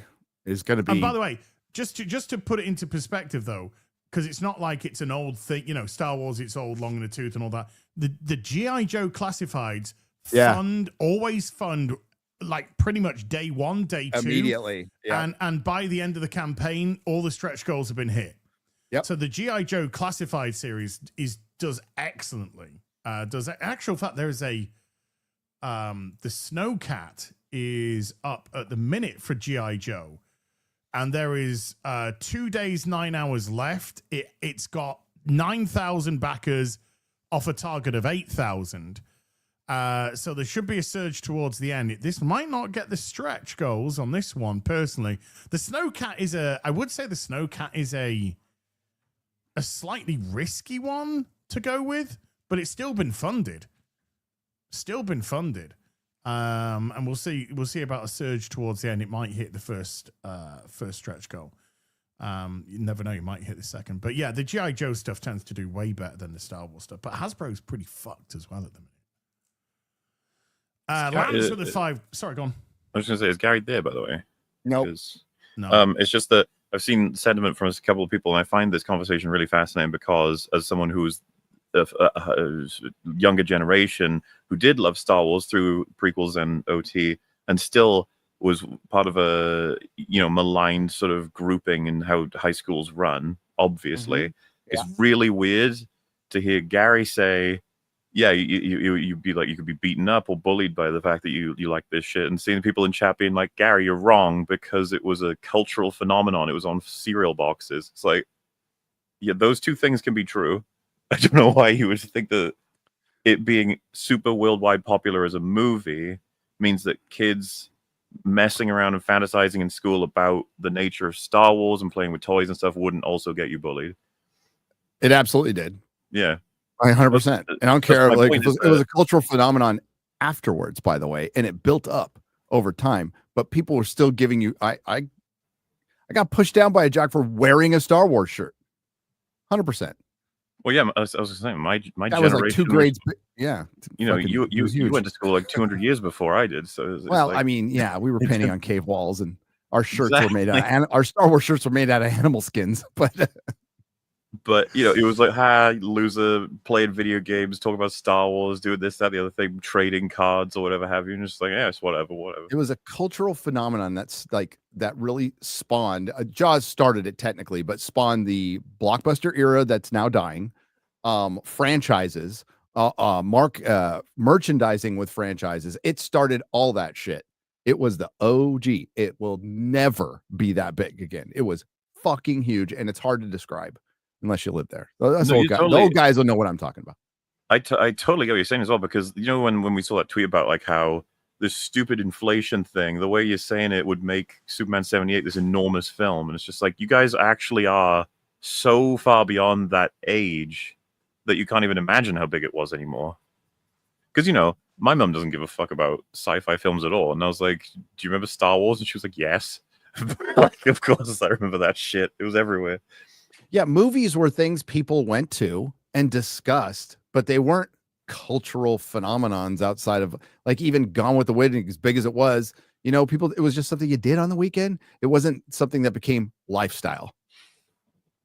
Yeah, no, I know Wars what you mean. made it lifestyle. Like that's, you know. And Lance with the $5 says, where would you put Beetlejuice in your Ultimate Showdown moolah? He'd be a real sweeper in the mid-level tier, I imagine. Yeah, we tiered it 1, 2, 3. 1 being James Bond, Indiana Jones types. 2 being Wolverine, Batman, and then tier 3 being Galactus, Manhattan sort of stuff. So he would probably be at the top of tier 2. Beetlejuice is pretty powerful. He might be at the bottom of tier 3. It depends. What do you reckon, Gary? How powerful is Beetlejuice? He's very powerful in his setting. Pretty powerful. But you have to call him, and you could just say his name 3 times, get rid of him, right? So, well, this is the problem with fucking Freddy Krueger. It was like, do we count that he has to be targeting you or whatever? And then to defeat him, according to the films, there's like 17 different ways you can defeat him, but it depends on a lot of stuff. And he doesn't really ever die unless like a dog pisses on his grave and it resurrects him. So it's complicated. We also had this for the Mummy. It was like, it's the Book of the Dead on easy access for anybody here. And if you don't have that, what can you even do against the Mummy? But then what can the Mummy do against Freddy Krueger? Like, I don't know. and what would they do against Deadites? So, yeah, which is multiple things. But okay, I gotta go. I gotta run. Oh, just before you go. Just arrived today, Gary. My Troika. Oh, so how do you get shit before I do? Kelly Jones. Kelly Jones. That means version mine's in the mail. Oh yeah. Batman. Hey, Lynn and Kelly, if you're out there, what's up? 3-parter. When Batman was experimenting with the costume after coming back from the whole Nightfall business. So this is the Kelly Jones version with the big ears, and there's some Kelly Jones artwork on the back. Beautiful. So yeah, just arrived today. McFarlane Toys the Great. Get your items. Pre-order your item. McFarlane's toy. That's right. Yeah. Do you think they announced the casting of Batman by the end of this year or next year?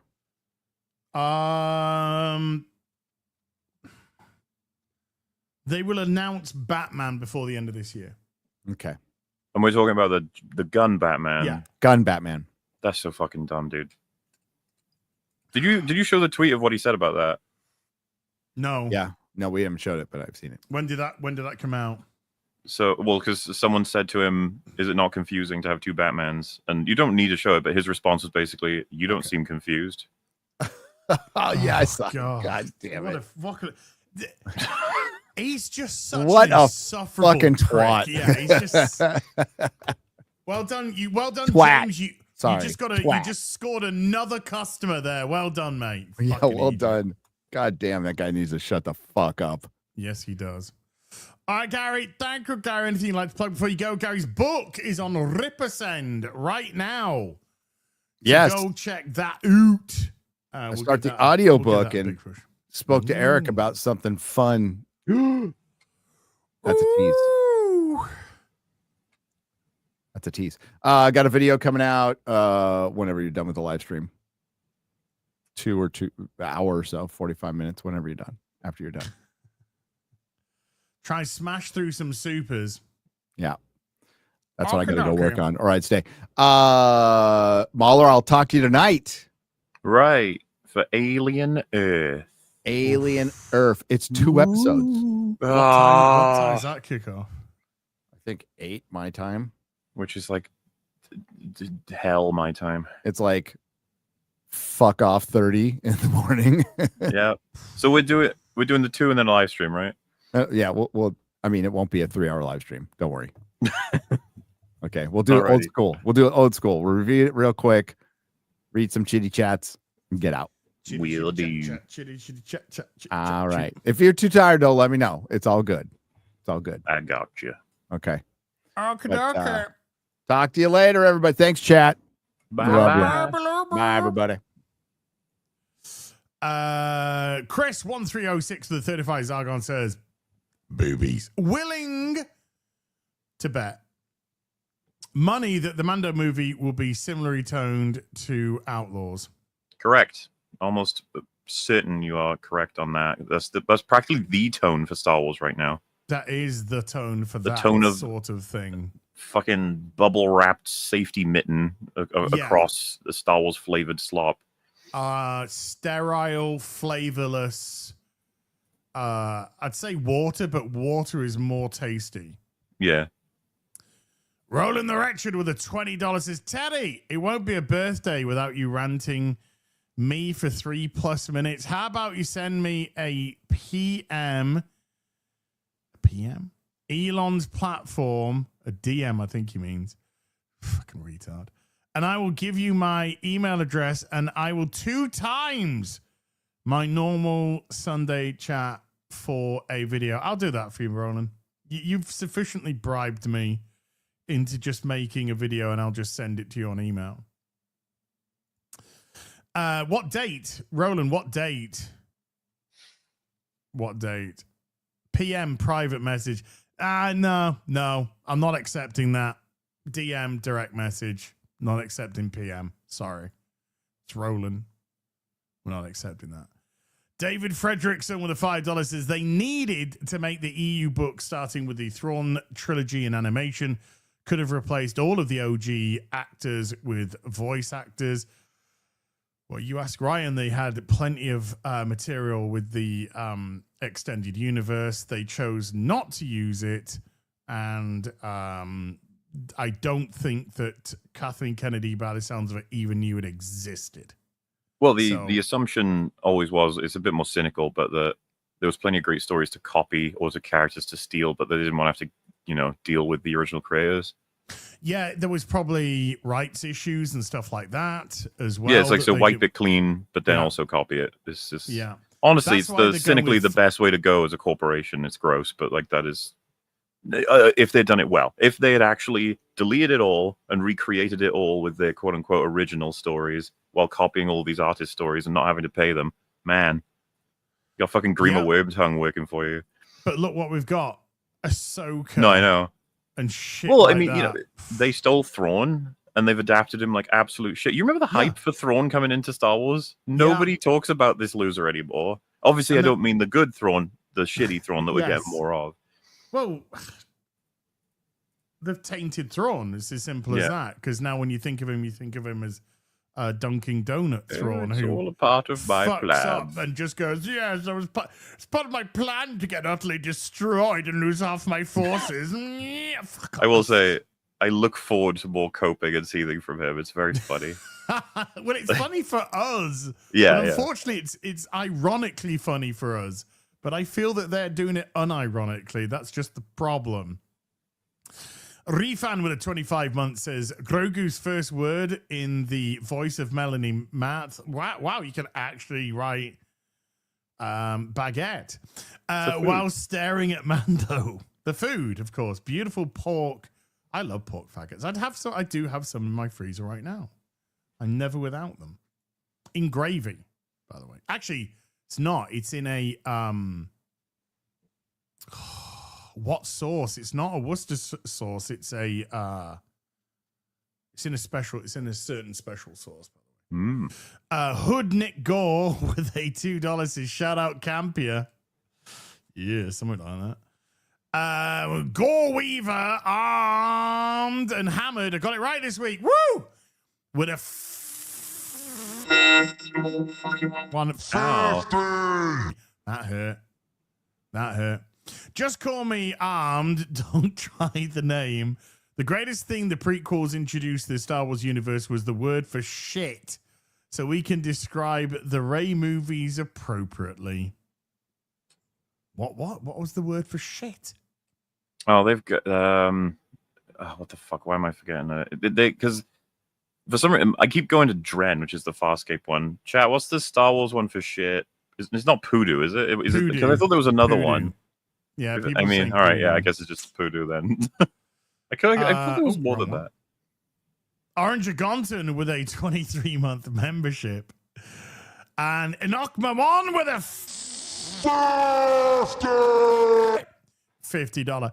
Woke losers are getting laid off left and right. The Naked Gun has brought back comedy. It's not going to make its money, though. Gina crushed Disney. And most importantly, Power Rangers are in Fortnite. Culture is healing. Since Mauler loves Fortnite, you should play their Power Ranger trailer. No. Fortnite, to me, is just emblematic of our era that we just fucking unfortunate to live through. I did see a reel of a person playing Fortnite, and there was a Pink Ranger on their own, and they're like, right, fuck it, I'm having her. And the Pink Ranger ran off into this bush, and they followed them into the bush. They like hacked the bush down to get to them. And then when they hacked the bush down, all of the Power Rangers were there. And they just did the pose, and then they just went fucking like, it's funny. JB24 with a 5 Canadian says, apparently a box office analyst predicts Supergirl will outgross Spider-Man No Brand New Day. No, we discussed this earlier. Are you fucking serious? No, it's not. It should be insane to think that. Yeah, you would have to be mentally fucking retarded, which I can believe to believe that. It's not even going to get close. Supergirl might be, by the way, there's a chance that Supergirl could be a fucking absolute tank of a film. Yeah. Like a huge, the Marvels-esque, level of maybe not even hitting 200 mil type of tank. It really could potentially. Lazarus with a 1 month says, Mauler wins the show with that joke. Whatever it was, I agree. Jala with 1,000 Huffington says, in regards to One Piece showrunners, good riddance. One compared Trump to a villain. The other appeared in a Hassan Piker stream, I guess, and called Luffy a communist. Oh, God. TKG Moff Hallis with a $5 says, let's not forget Theory's Vader fan film comes out later this year. Lucasfilm will be in worse morale when that comes out. Okay. Joseph W with a $5 says, 8 months ago, you guys had a fun debate, Cap Trilogy versus Dark Knight. You promised to debate Dark Knight versus Raimi Spider-Man Trilogy. Still waiting for that. We're doing that the week after we do the top 5 Doctor Who. It's all scheduled. It's all part of the plan. Gamer Gramps with a $5 says, what was the box office run for Man of Steel? It ended at 668 million worldwide in 2013. Inflatory wise, that comes in at $930 million, accounting for inflation. But just what it brought in at that time in 2013, 668 million. And it did another 120 million with DVDs and Blu-rays. Superman ain't got a hope in hell of reaching now. No, it's not going to touch 668. No. The Snyder boys have got a W on that one. Zeddy Boy with a $5 says, part 1, damn it as. I made a really good joke 2 weeks ago about DC hiring RDJ to get Colin Farrell to lower his price for Penguin Season 2. Part 2 for a $5. And how Kiss Kiss Bang Bang called it. You skipped my super chat because you were showing off your tattoo to Mauler. Thanks, Batman. This one here. Beautiful. That one there. Sorry, Zeddy boy. Sorry. I'm sorry. Please forgive me. I'm too cool to be angry at. So-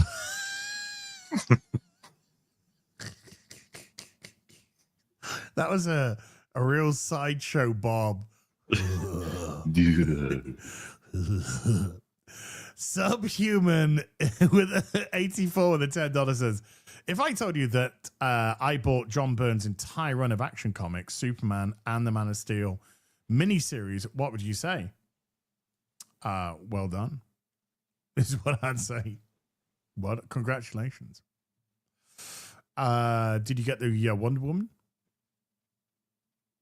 Did you get John Byrne's Wonder Woman? Okay. Not as impressive as I thought. Reno the Turk with the $5 says, when you gave the date for VOD release for Gunman, the Super James movie, I can hear the best comment in chat. Gunnell, no! Hashtag Gleason, no! No, not the Gleason. Not the Gleason. I don't want to be Gleasoned. Yeah, we were gonna laugh. In all fairness, we were gonna actually take the piss that it was going to be released on the 26th. Yeah. We thought that was bad enough, and then it's been pushed to the fucking 15th.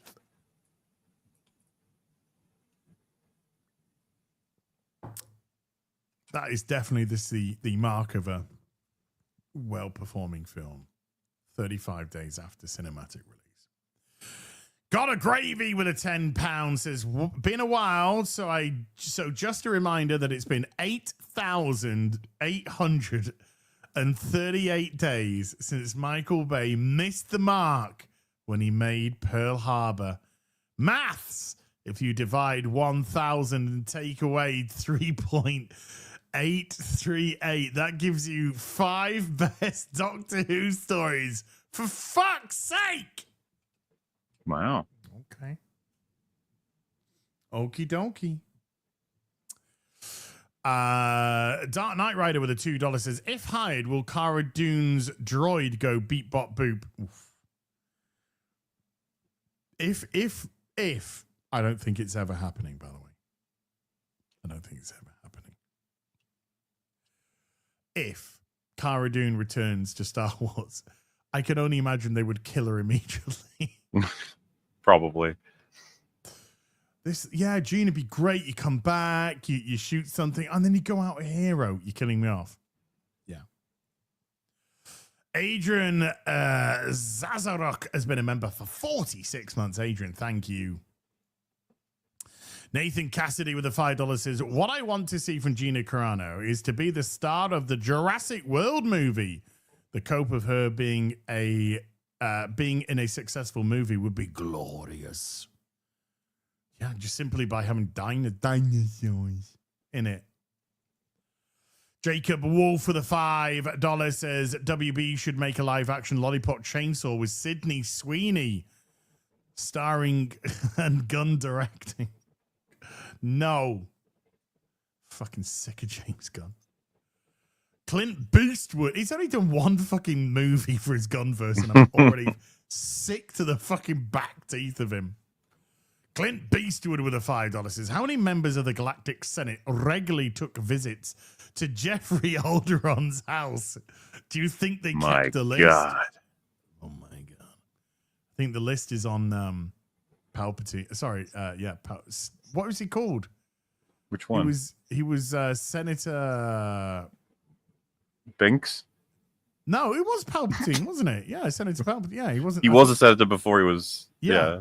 So yeah, it's on Senator Palpatine's desk. Senator Binks's. He was a senator. And maybe it is on Senator Binks's desk. No, he was a senator. You're absolutely correct. Yeah. I still want to buy the Darth Binks. That'll be great. Yeah. The God of Gravy with a £5 says, also, Gary, update on UK Meetup. And so I don't have to ask, where should I look for updates? I hope you attend this time, as I won't be at this. No, I won't be. There you go. Just to make sure that's straight out there. Never have said so. Not going to. Won't be there. But maybe in the future. Who knows? Snacks with a $5 is from the diary of Ryan Kinnell. Iron Man is a hero. Iron Woman is just a command. Anyway, see you next Tuesday. Oh. A rocket fire with a $50 super says last week the end of the Howard Stern era reminded me of how much he and Mancow went at it back in the day.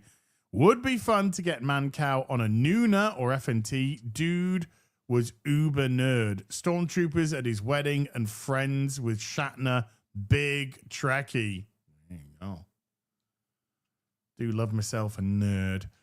Dr. Rain King with a 5 Canadian says, hail all, always working during FNT. Have always wanted to tell you I really enjoy Shad's retarded, but it's nothing on as is stupid. Fair. Calioth with a $5 says Gina Carano as Wonder Woman would move a needle. Shame James Gunn crucified her and hurt the franchise. Love how the past comes back to haunt you. Lopan. I think back in the day she would have been a good cast. I think now, no disrespect to Gina in the slightest, I think now you got to go for a little bit younger. If you're going to do multiple movies over 10 years, you know, in 10 years' time, Gina would be in her 50s, you know. Well-read comics with a $5 says people love Gunn's Superman because they felt the character, not the story. Why? Does Superman have a character? Apparently. Did he? Seriously? I'm not even being facetious, you know. What was Superman's character meant to be? You know, like he's a Boy Scout, innocent little guy who's just trying to do the right thing. And you know what? In a world filled with evil and meanness, that is punk rock. And that's who he is. Any man that says they are punk rock is no punk rocker. Well, maybe that's the real punk rock. God, that punk rock thing it made me fucking cringe. Oh my God, being kind is the new punk rock.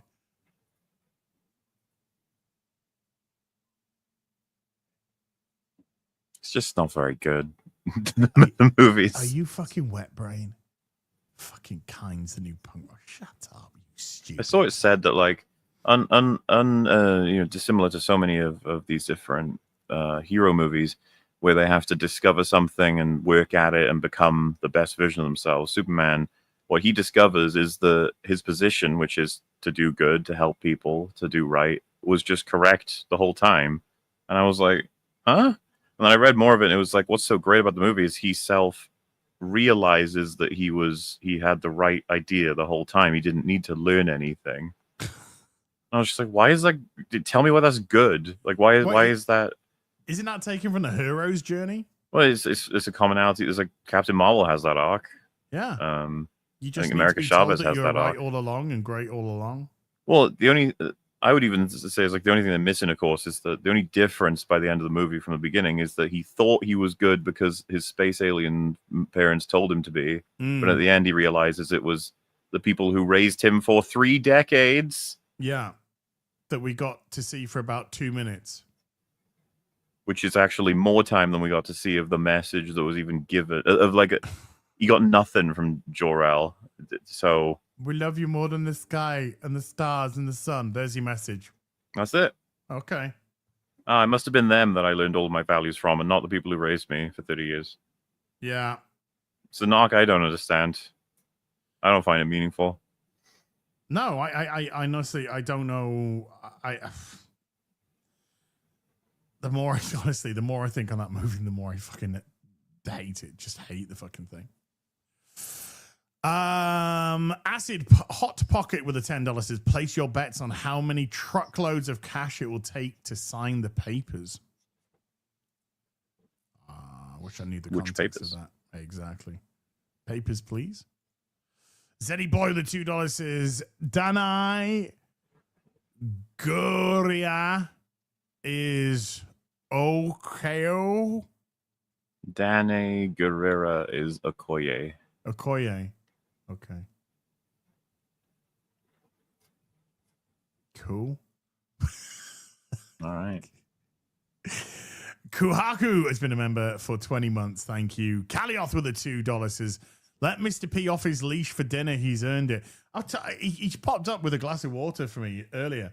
And I said, dude, go get yourself back off. Because I've, booked him into a little hotel. Crappy hotel, of course.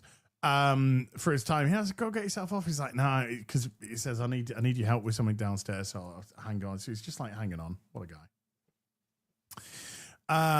Jason Gallagher has been a member for 45 months. Jason, thank you. Anxiety with the $20 says, good day, BBC. Since Mauler and Az left Gary to answer my fair question, I ask you two now, if you had to erase one current casting forever, so it never existed, who would it be? Punisher, Captain, Loki, Daredevil, or Doctor Strange? There's characters there I just wouldn't care if you erased their casting at all. I mean, I'm assuming when they say Cap, they means not Captain what they're America. doing right now with Captain America.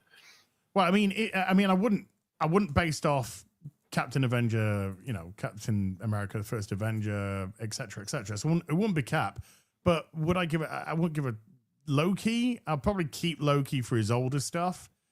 Daredevil, keep him for the Netflix stuff. But in terms of Punisher and Doctor Strange, I like John Bernthal's Punisher. Benedict Cumberbatch's Doctor Strange, I like him, but I don't really care about most of Doctor Strange's participation in the MCU. Yeah, to me, he's done nothing. So I'd probably get rid of him. Yeah, I'd agree. I'd say Doctor Strange because, and I think his American accent's terrible. I just want to say that. Dang. Draven73 with a £10 says, as Gary Mauler, hi. Just to agree with you guys, I was a cinema projectionist for 20 years, and I know how cinema works. Cinemas don't own the films, they just rent. Yeah. They just get them to play, and they take a cut, and et cetera, et cetera. You wouldn't own the films. Kyle Davis with a $5 said, just want to say I've been fans of you guys for months. I'm a Christian conservative that loves you guys as much as the Daily Wire. Weird that way. Oh, hey, dude, Yeah, fair. love's love and all that. Barbecue Doomboy with a $5 says, saw an article saying Alien Earth is the best alien thing in years and immediately thought of Mauler losing his mind at that statement. But do you see that tweet that was like, it's the best thing since Alien Isolation? And I was like, that's what these fuckers said about Romulus. Yeah, What happened to Romulus? Everyone's forgotten about Romulus. Dude, every time something comes out, there's always regardless of whether it is good or not good, there's always hyperbolic statements just flying everywhere all the time. So I don't think that's the surprise. It's just how quickly they've actually forgotten that film. Because if they had said, it's a great movie, much like Romulus, I'd be like, yeah, they're overhyping it as we expect. Dude. I don't agree. I'm just saying, but to say the exact same statement, it's like, you guys, try and remember what you said 5 seconds ago. Jesus. I didn't watch Romulus at the cinema. I watched your video on Romulus. And I think if I'd gone to the cinema and seen Romulus, I think I would have lost my fucking shit. I think I probably would have walked out. It's just a bunch of retards getting killed by an alien. That's all retards getting killed by an alien, just citing lines from much better alien projects and trying to pass that off as, remember when this guy says, get away from her, you bitch? I'd be like, oh, fuck off, you fucktard. It's one of the worst ones in history, that little bit. Ugh. Anxiety with the $2 is also Evan's version of Cap, not Captain Black Falcon. Right. We got that. Nortrom with a 600 Brazilian, I think. Honestly, I'm sick of DC rebooting the universe for the millionth time, only for them to learn all the wrong lessons every time. They've been doing this since Crisis on Infinite Earths in the 80s. I agree. I do agree. I hate the way that they keep having to reboot, and I hate the way that the reboot often, even if it starts off good, like Rebirth started off really well, and then it just went to shit. shit like really quickly. New 52 could have rebooted well, but that just went down the fucking toilet. Yeah, and how many reboots since then? 2, 3? Aren't they on the verge of doing a whole new reboot? There's Batman #1 coming soon again. They're getting rid of the 3rd volume of Batman. They're going to be so you know. Enoch Mamon with a $10 says, I'm tired of the Hollywood Messiah narrative. Bob Chapek is going to save Disney and end wokeness. AT&T and/or David Zaslav are going to save Warner Brothers and end wokeness. James Gunn was saying the DC, knock it off. And I agree. I think it's all bollocks. It's all bollocks. Nortron with a 500 Brazilian again says, as long as Gary doesn't force people to watch Twilight, it's fine. Fuck it. Couldn't pay me enough money. Shad, though, he'd love that stuff. Black Shirt with a $20 says, holy crap, James Gunn just posted on X that James Gunn's Superman is available for PVOD this Friday. Yes. Yeah. Yes. And we were all prepared to take the piss because it was being said that it was going to be the 26th. And yet James Gunn, what do the kids say now? Self-felted? Is that what the kids are saying now? That's what they say. Micah with a $5 says, hail the BBC. As what comic are you looking forward to this week? Gary, another day sober, so another victory. Well, Micah, another day sober. Well done. Dude, I'm always looking forward to the next Transformers issue. I really am. I'm always looking forward to that.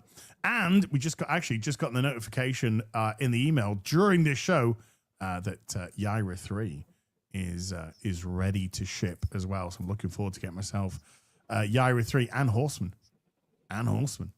And soon I'll be able to say I'm looking forward to Saints and Sinners, Morley and my comic. Yeah. Postings. You know, I think that's going to be ready for dispatch either towards the end of this month or beginning of next month, sometime in September. So fingers crossed. Nortron with a 500 Brazilian says, Ryan is too busy sharting out crappy whodunit, which are right up his alleyway. Haven't seen a single one.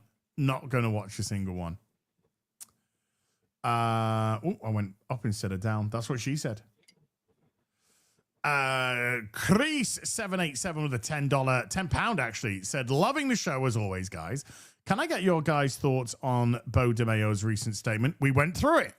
And Mauler's thoughts on Weapons director recent comments on his Resident Evil reboot. Do you know those? Yeah, and yeah, I know a lot of people are getting a lot of hope for that. It might be we get a quality film, but I wouldn't, like cautious hesitations about like what it's going to mean in terms of like a faithful adaptation of anything Resident Evil. Well, it's not going to be any adaptation because he said it's going to be an original piece. In the world, it's something like a guy who's trying to survive in Raccoon City or something, right? Is I think. Well, I don't understand why he can't take one of the characters and just create an original piece with them. Why can't I have no idea. I'm just saying. Yeah. It's like, oh, but the guy who made a movie you like is making another thing that you. I'm just like, just arm's length, Yes, we'll see what happens with this. Yeah, I when he said that myself, I'm kind of like, you gotta.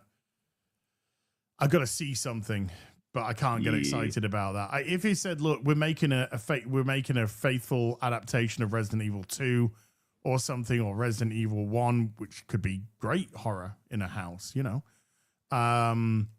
I would be like, "Oh fuck yeah!" But yeah, I've been hurt too many times with the Resident Evil. I'm skeptical. Hazel with the 10 Australian says, made a video on Fantastic Four last week, took it down rather quickly as it was uncompelling and therefore cringe. I had no passion for it. Tough to cover things that are uninspiring like that. Okay, I mean, I would always say if you're not inspired by it, talk about why, because there could be an interesting conversation as to why it didn't do anything for you. And why it did used to. Yeah, you could. Yeah, I was just about to say you could talk about what you used to love, or what elements of either Marvel that you love, or the characters, or the Fantastic Four that you love in the comics, or whatever it is, or the character wise, Johnny Storm, Sue Storm, etc. And just talk about that and how the film just never connected with you because of that. That can lead to some great video, dude. That can lead to some great video, some great discussion. So, yeah. So yeah, think out. Just think a little bit outside the box there with stuff like that. Turn that negative into something that could turn out to be a positive and all that. Travis's World with a membership for 27 says, I want to take my oldest to see Teenage Mutant Ninja Turtles in theaters on Friday. It would be better than anything MCU or DC. I know that I don't know if it's going to happen in the UK, but I know I think it's AMC cinemas. They're going to show Batman 89 and Batman Returns at the end of this month. Cool. So go see if they're going to be doing remember, it in the cinema near you. James Gunn famously hates those movies. Does he? Yeah, it would have been years ago on Real BBC. We went over his comments on a Facebook page from ages ago, but he said they're absolute trash. Fuck. Dude, you should see your Superman. I know, right? JJ from New York with a $10 says, can we get a reverberated Reverberated hot dog.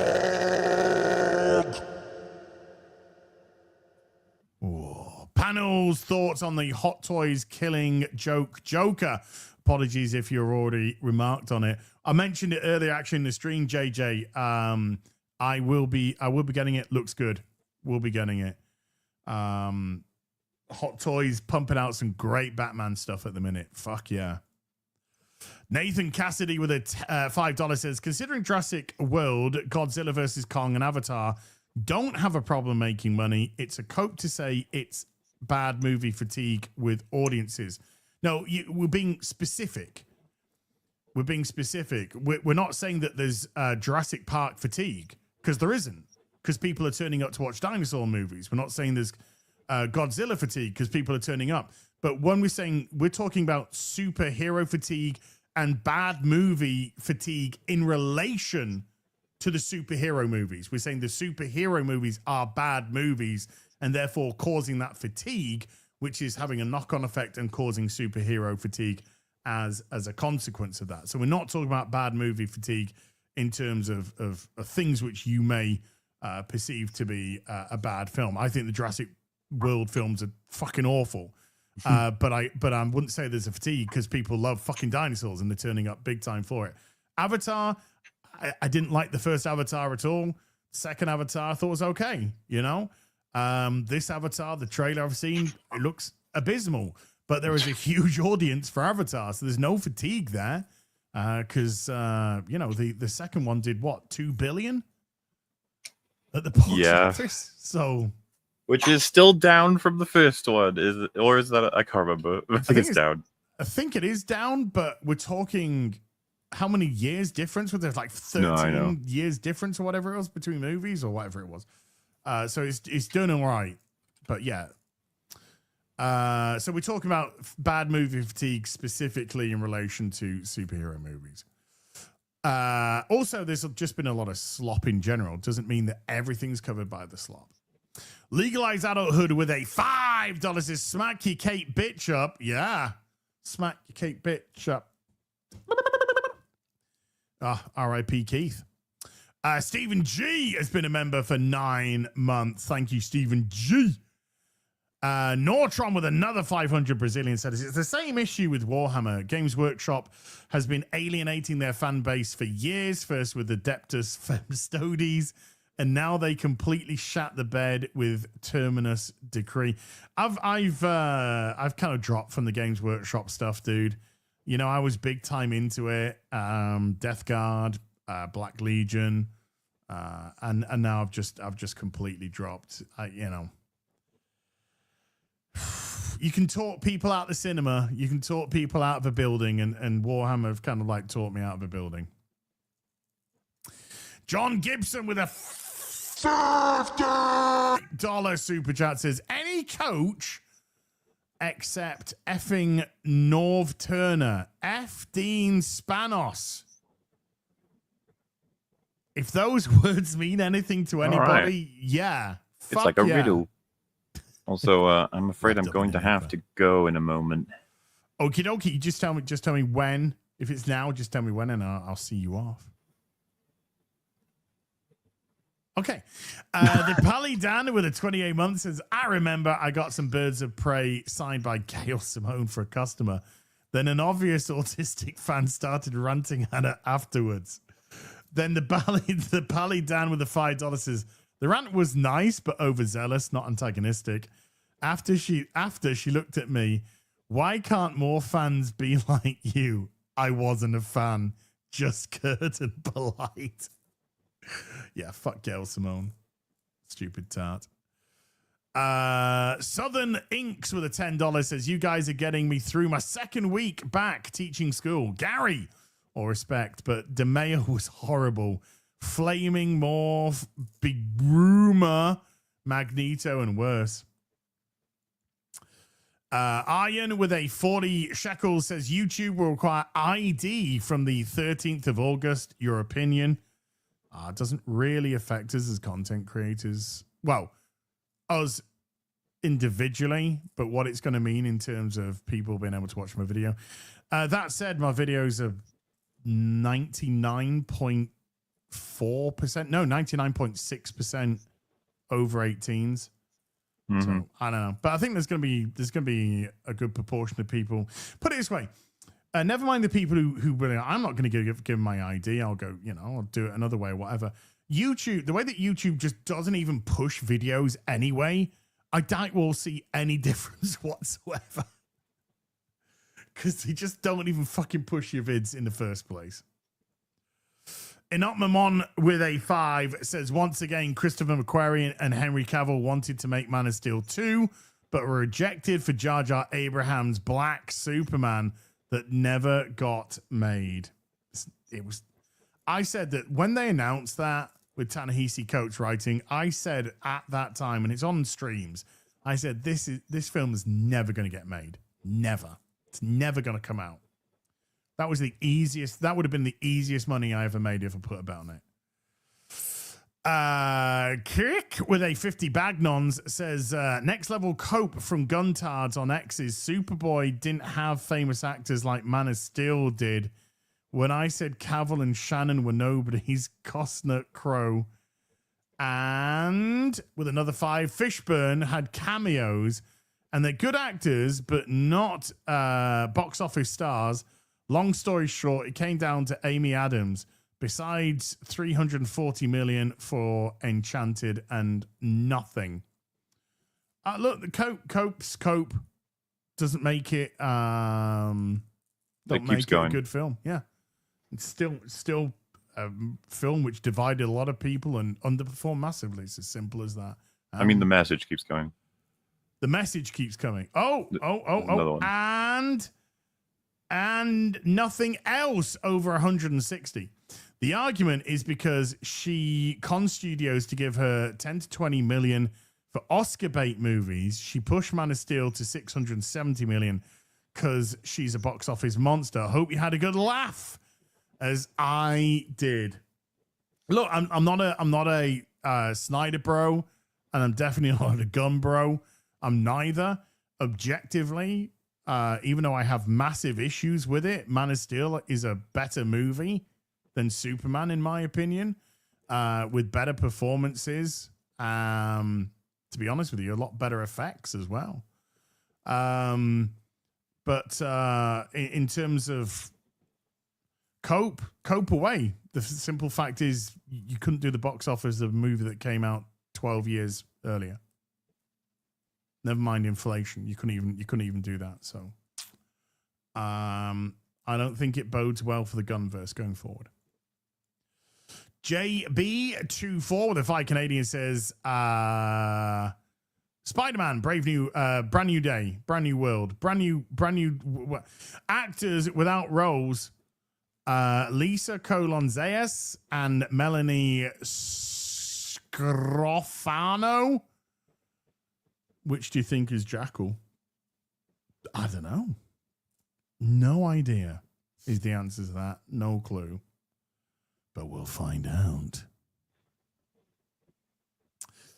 Black Kane with the $5 says, Gary loved Weapons because one of the POV characters is just teen Gary. James.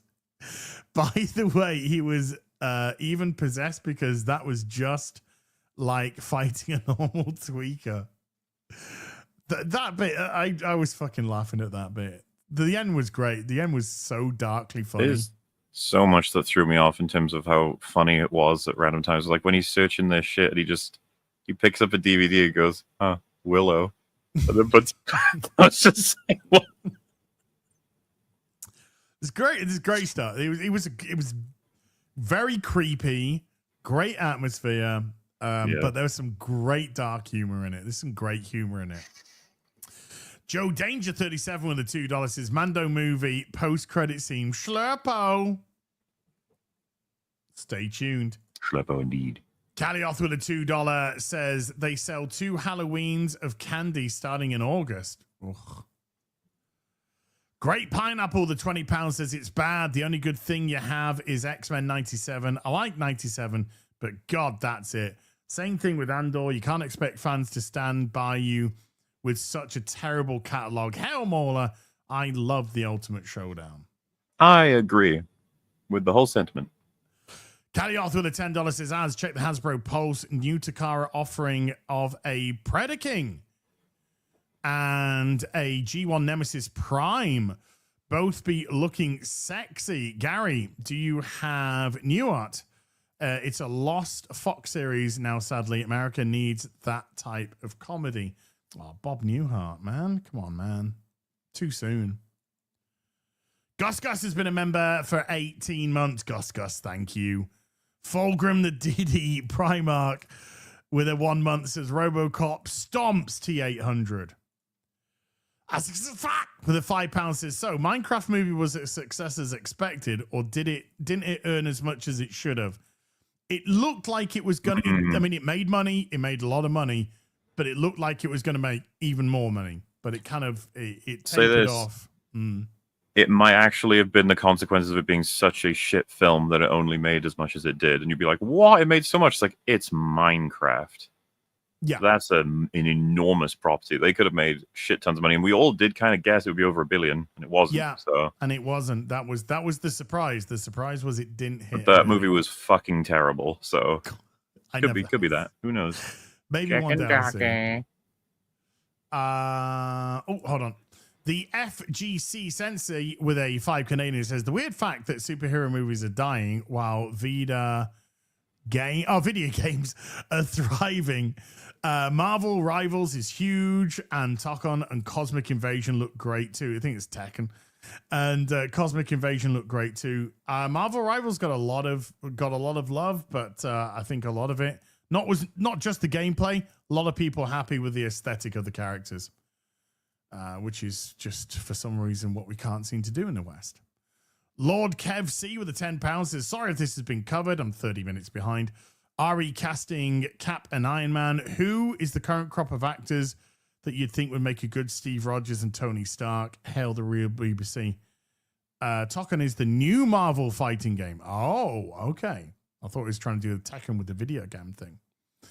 I don't know. I'd have to have a real think about that. I don't know. I wouldn't even be against an unknown, just have to check out a whole bunch of talent sort of thing. Yeah, put it this way, nobody's kind of like jumping up at me like, oh, you wanna but yeah, I think potential unknown that could own that role, especially with Cap. Yeah. I think Iron Man maybe have a look for a name possibly with Iron Man, but I think for Cap you could go for Aaron Paul. Are you fucking serious? Proxy Doug, get out. Get out. I have to go, unfortunately. I tried to stay as long as I could, but we're nearly there, so it's all good. See you next time that I do, sir. Thank you very much for chat. Love you. Cheerio. Kilgannon84, the $2 says shilling Phil Labonte for FNT till it happens. Okay. Not my, I have nothing to do with that decision. WG with a $50 super chat says, as brother, dude, could barely stand to watch Gary the Rooster Beakler slay your pedestrian ass at will during the Battlefield 6 beta. He totally pwned you, which I'm told is genuine gamer speak for owned. Anyway, if that ain't the truth, it ought to be. Hey, I'm gonna be back on Battlefield 6 this weekend when it comes back again, because it's fucking awesome. Nate the Scott has been. I played a lot of it off stream, by the way, chat, just so I could listen to my podcasts, and I played a lot of it. You missed me getting some really good games. You also missed me fucking doing some terrible games. Nate the Scott with a member for 35 says, evening all. Hope everyone's doing well. I was fortunate to be hot enough girls pretended to like Star Wars, Lord of the Rings to get to know me at school. Wow. Sure, Jan. Chad Admiral Thrawn with a $5 says, as Lat is tracking lower than the Rancor, sadly. Is it? Ooh. I'll keep my eye on it, Chad. I'll keep my eye on it. Darth Maul's lower half with a 6 month says, Dis/LF is always betting on the wrong horse with merch. Andor Season 2 was popular, still has many figures missing, like Partagaz. Same with Jedi games. Okay. I never want. Tucon. Not Tekken, Tucon. Okay. Calioth with a $2 says, poor BioWare, EA turned down remaster of the original trilogy. Which one? Dragon Age? Mass Effect? Which one?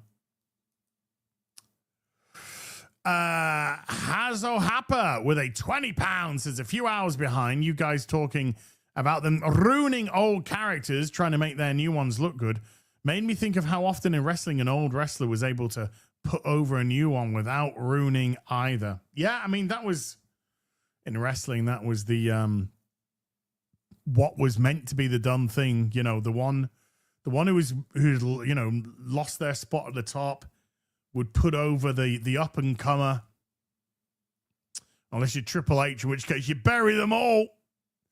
Snacks has become a member at the YouTubes. Thank you, Snacks. Grand Wazoo 42 has been a member for 52. And finally, Morley, we were just there, Morley. Nitrous Grin with a £25 says, hi, Az. Congratulations on Crystal Palace winning the Charity Shield. Community Shield, it's now called, actually. How far do you think they'll go this season? Mauler, not sure if like unusual or obscure games, but there's one called Drifter that's worth a look. Look, I'd like to see Palace make a couple of signings, couple more signings before this season starts. If we keep Eze and Gahey, then I'll be a lot happier. But if we lose Eze and Gahey, I think obviously that will affect how the team will do. But there's a lot of confidence in that dressing room now, especially 2 trophies in 3 months. We'd never won a major trophy before May. And, we're the FA Cup winners, beating Man City. We're the Charity Shield, Community Shield holders now, beating Liverpool. Yes, people class it as a friendly, but it's a trophy. We've got silverware this season already. And I think there's a lot of confidence, which fingers crossed is going to carry us through the season. I think if we get a couple of people in, we got a good chance this year. I would love to see us push for Europe, like organically push for Europe. If we can get top 8, top 7, great. I think that's where we should really be looking to target is top 8 this season. And who knows? But they're my boys. They're my boys. Jesus Davila with a $1 fiddy. Hot dog! And Jesus gifting a membership to the stream as well. We're all caught up, you beautiful, beautiful people. Massive thank you to everybody who came to watch today. Getting over 5,000, so thank you so much indeed. Everybody who super chatted, membered, remembered, gifted memberships, thank you for supporting the channel. Mods, thank you for giving up your free time. I'll be back tomorrow with Rip and a Silverback over on Eric's channel, 7:30 UK time, 1:30 Central time. And until then, you take care. Good Bible.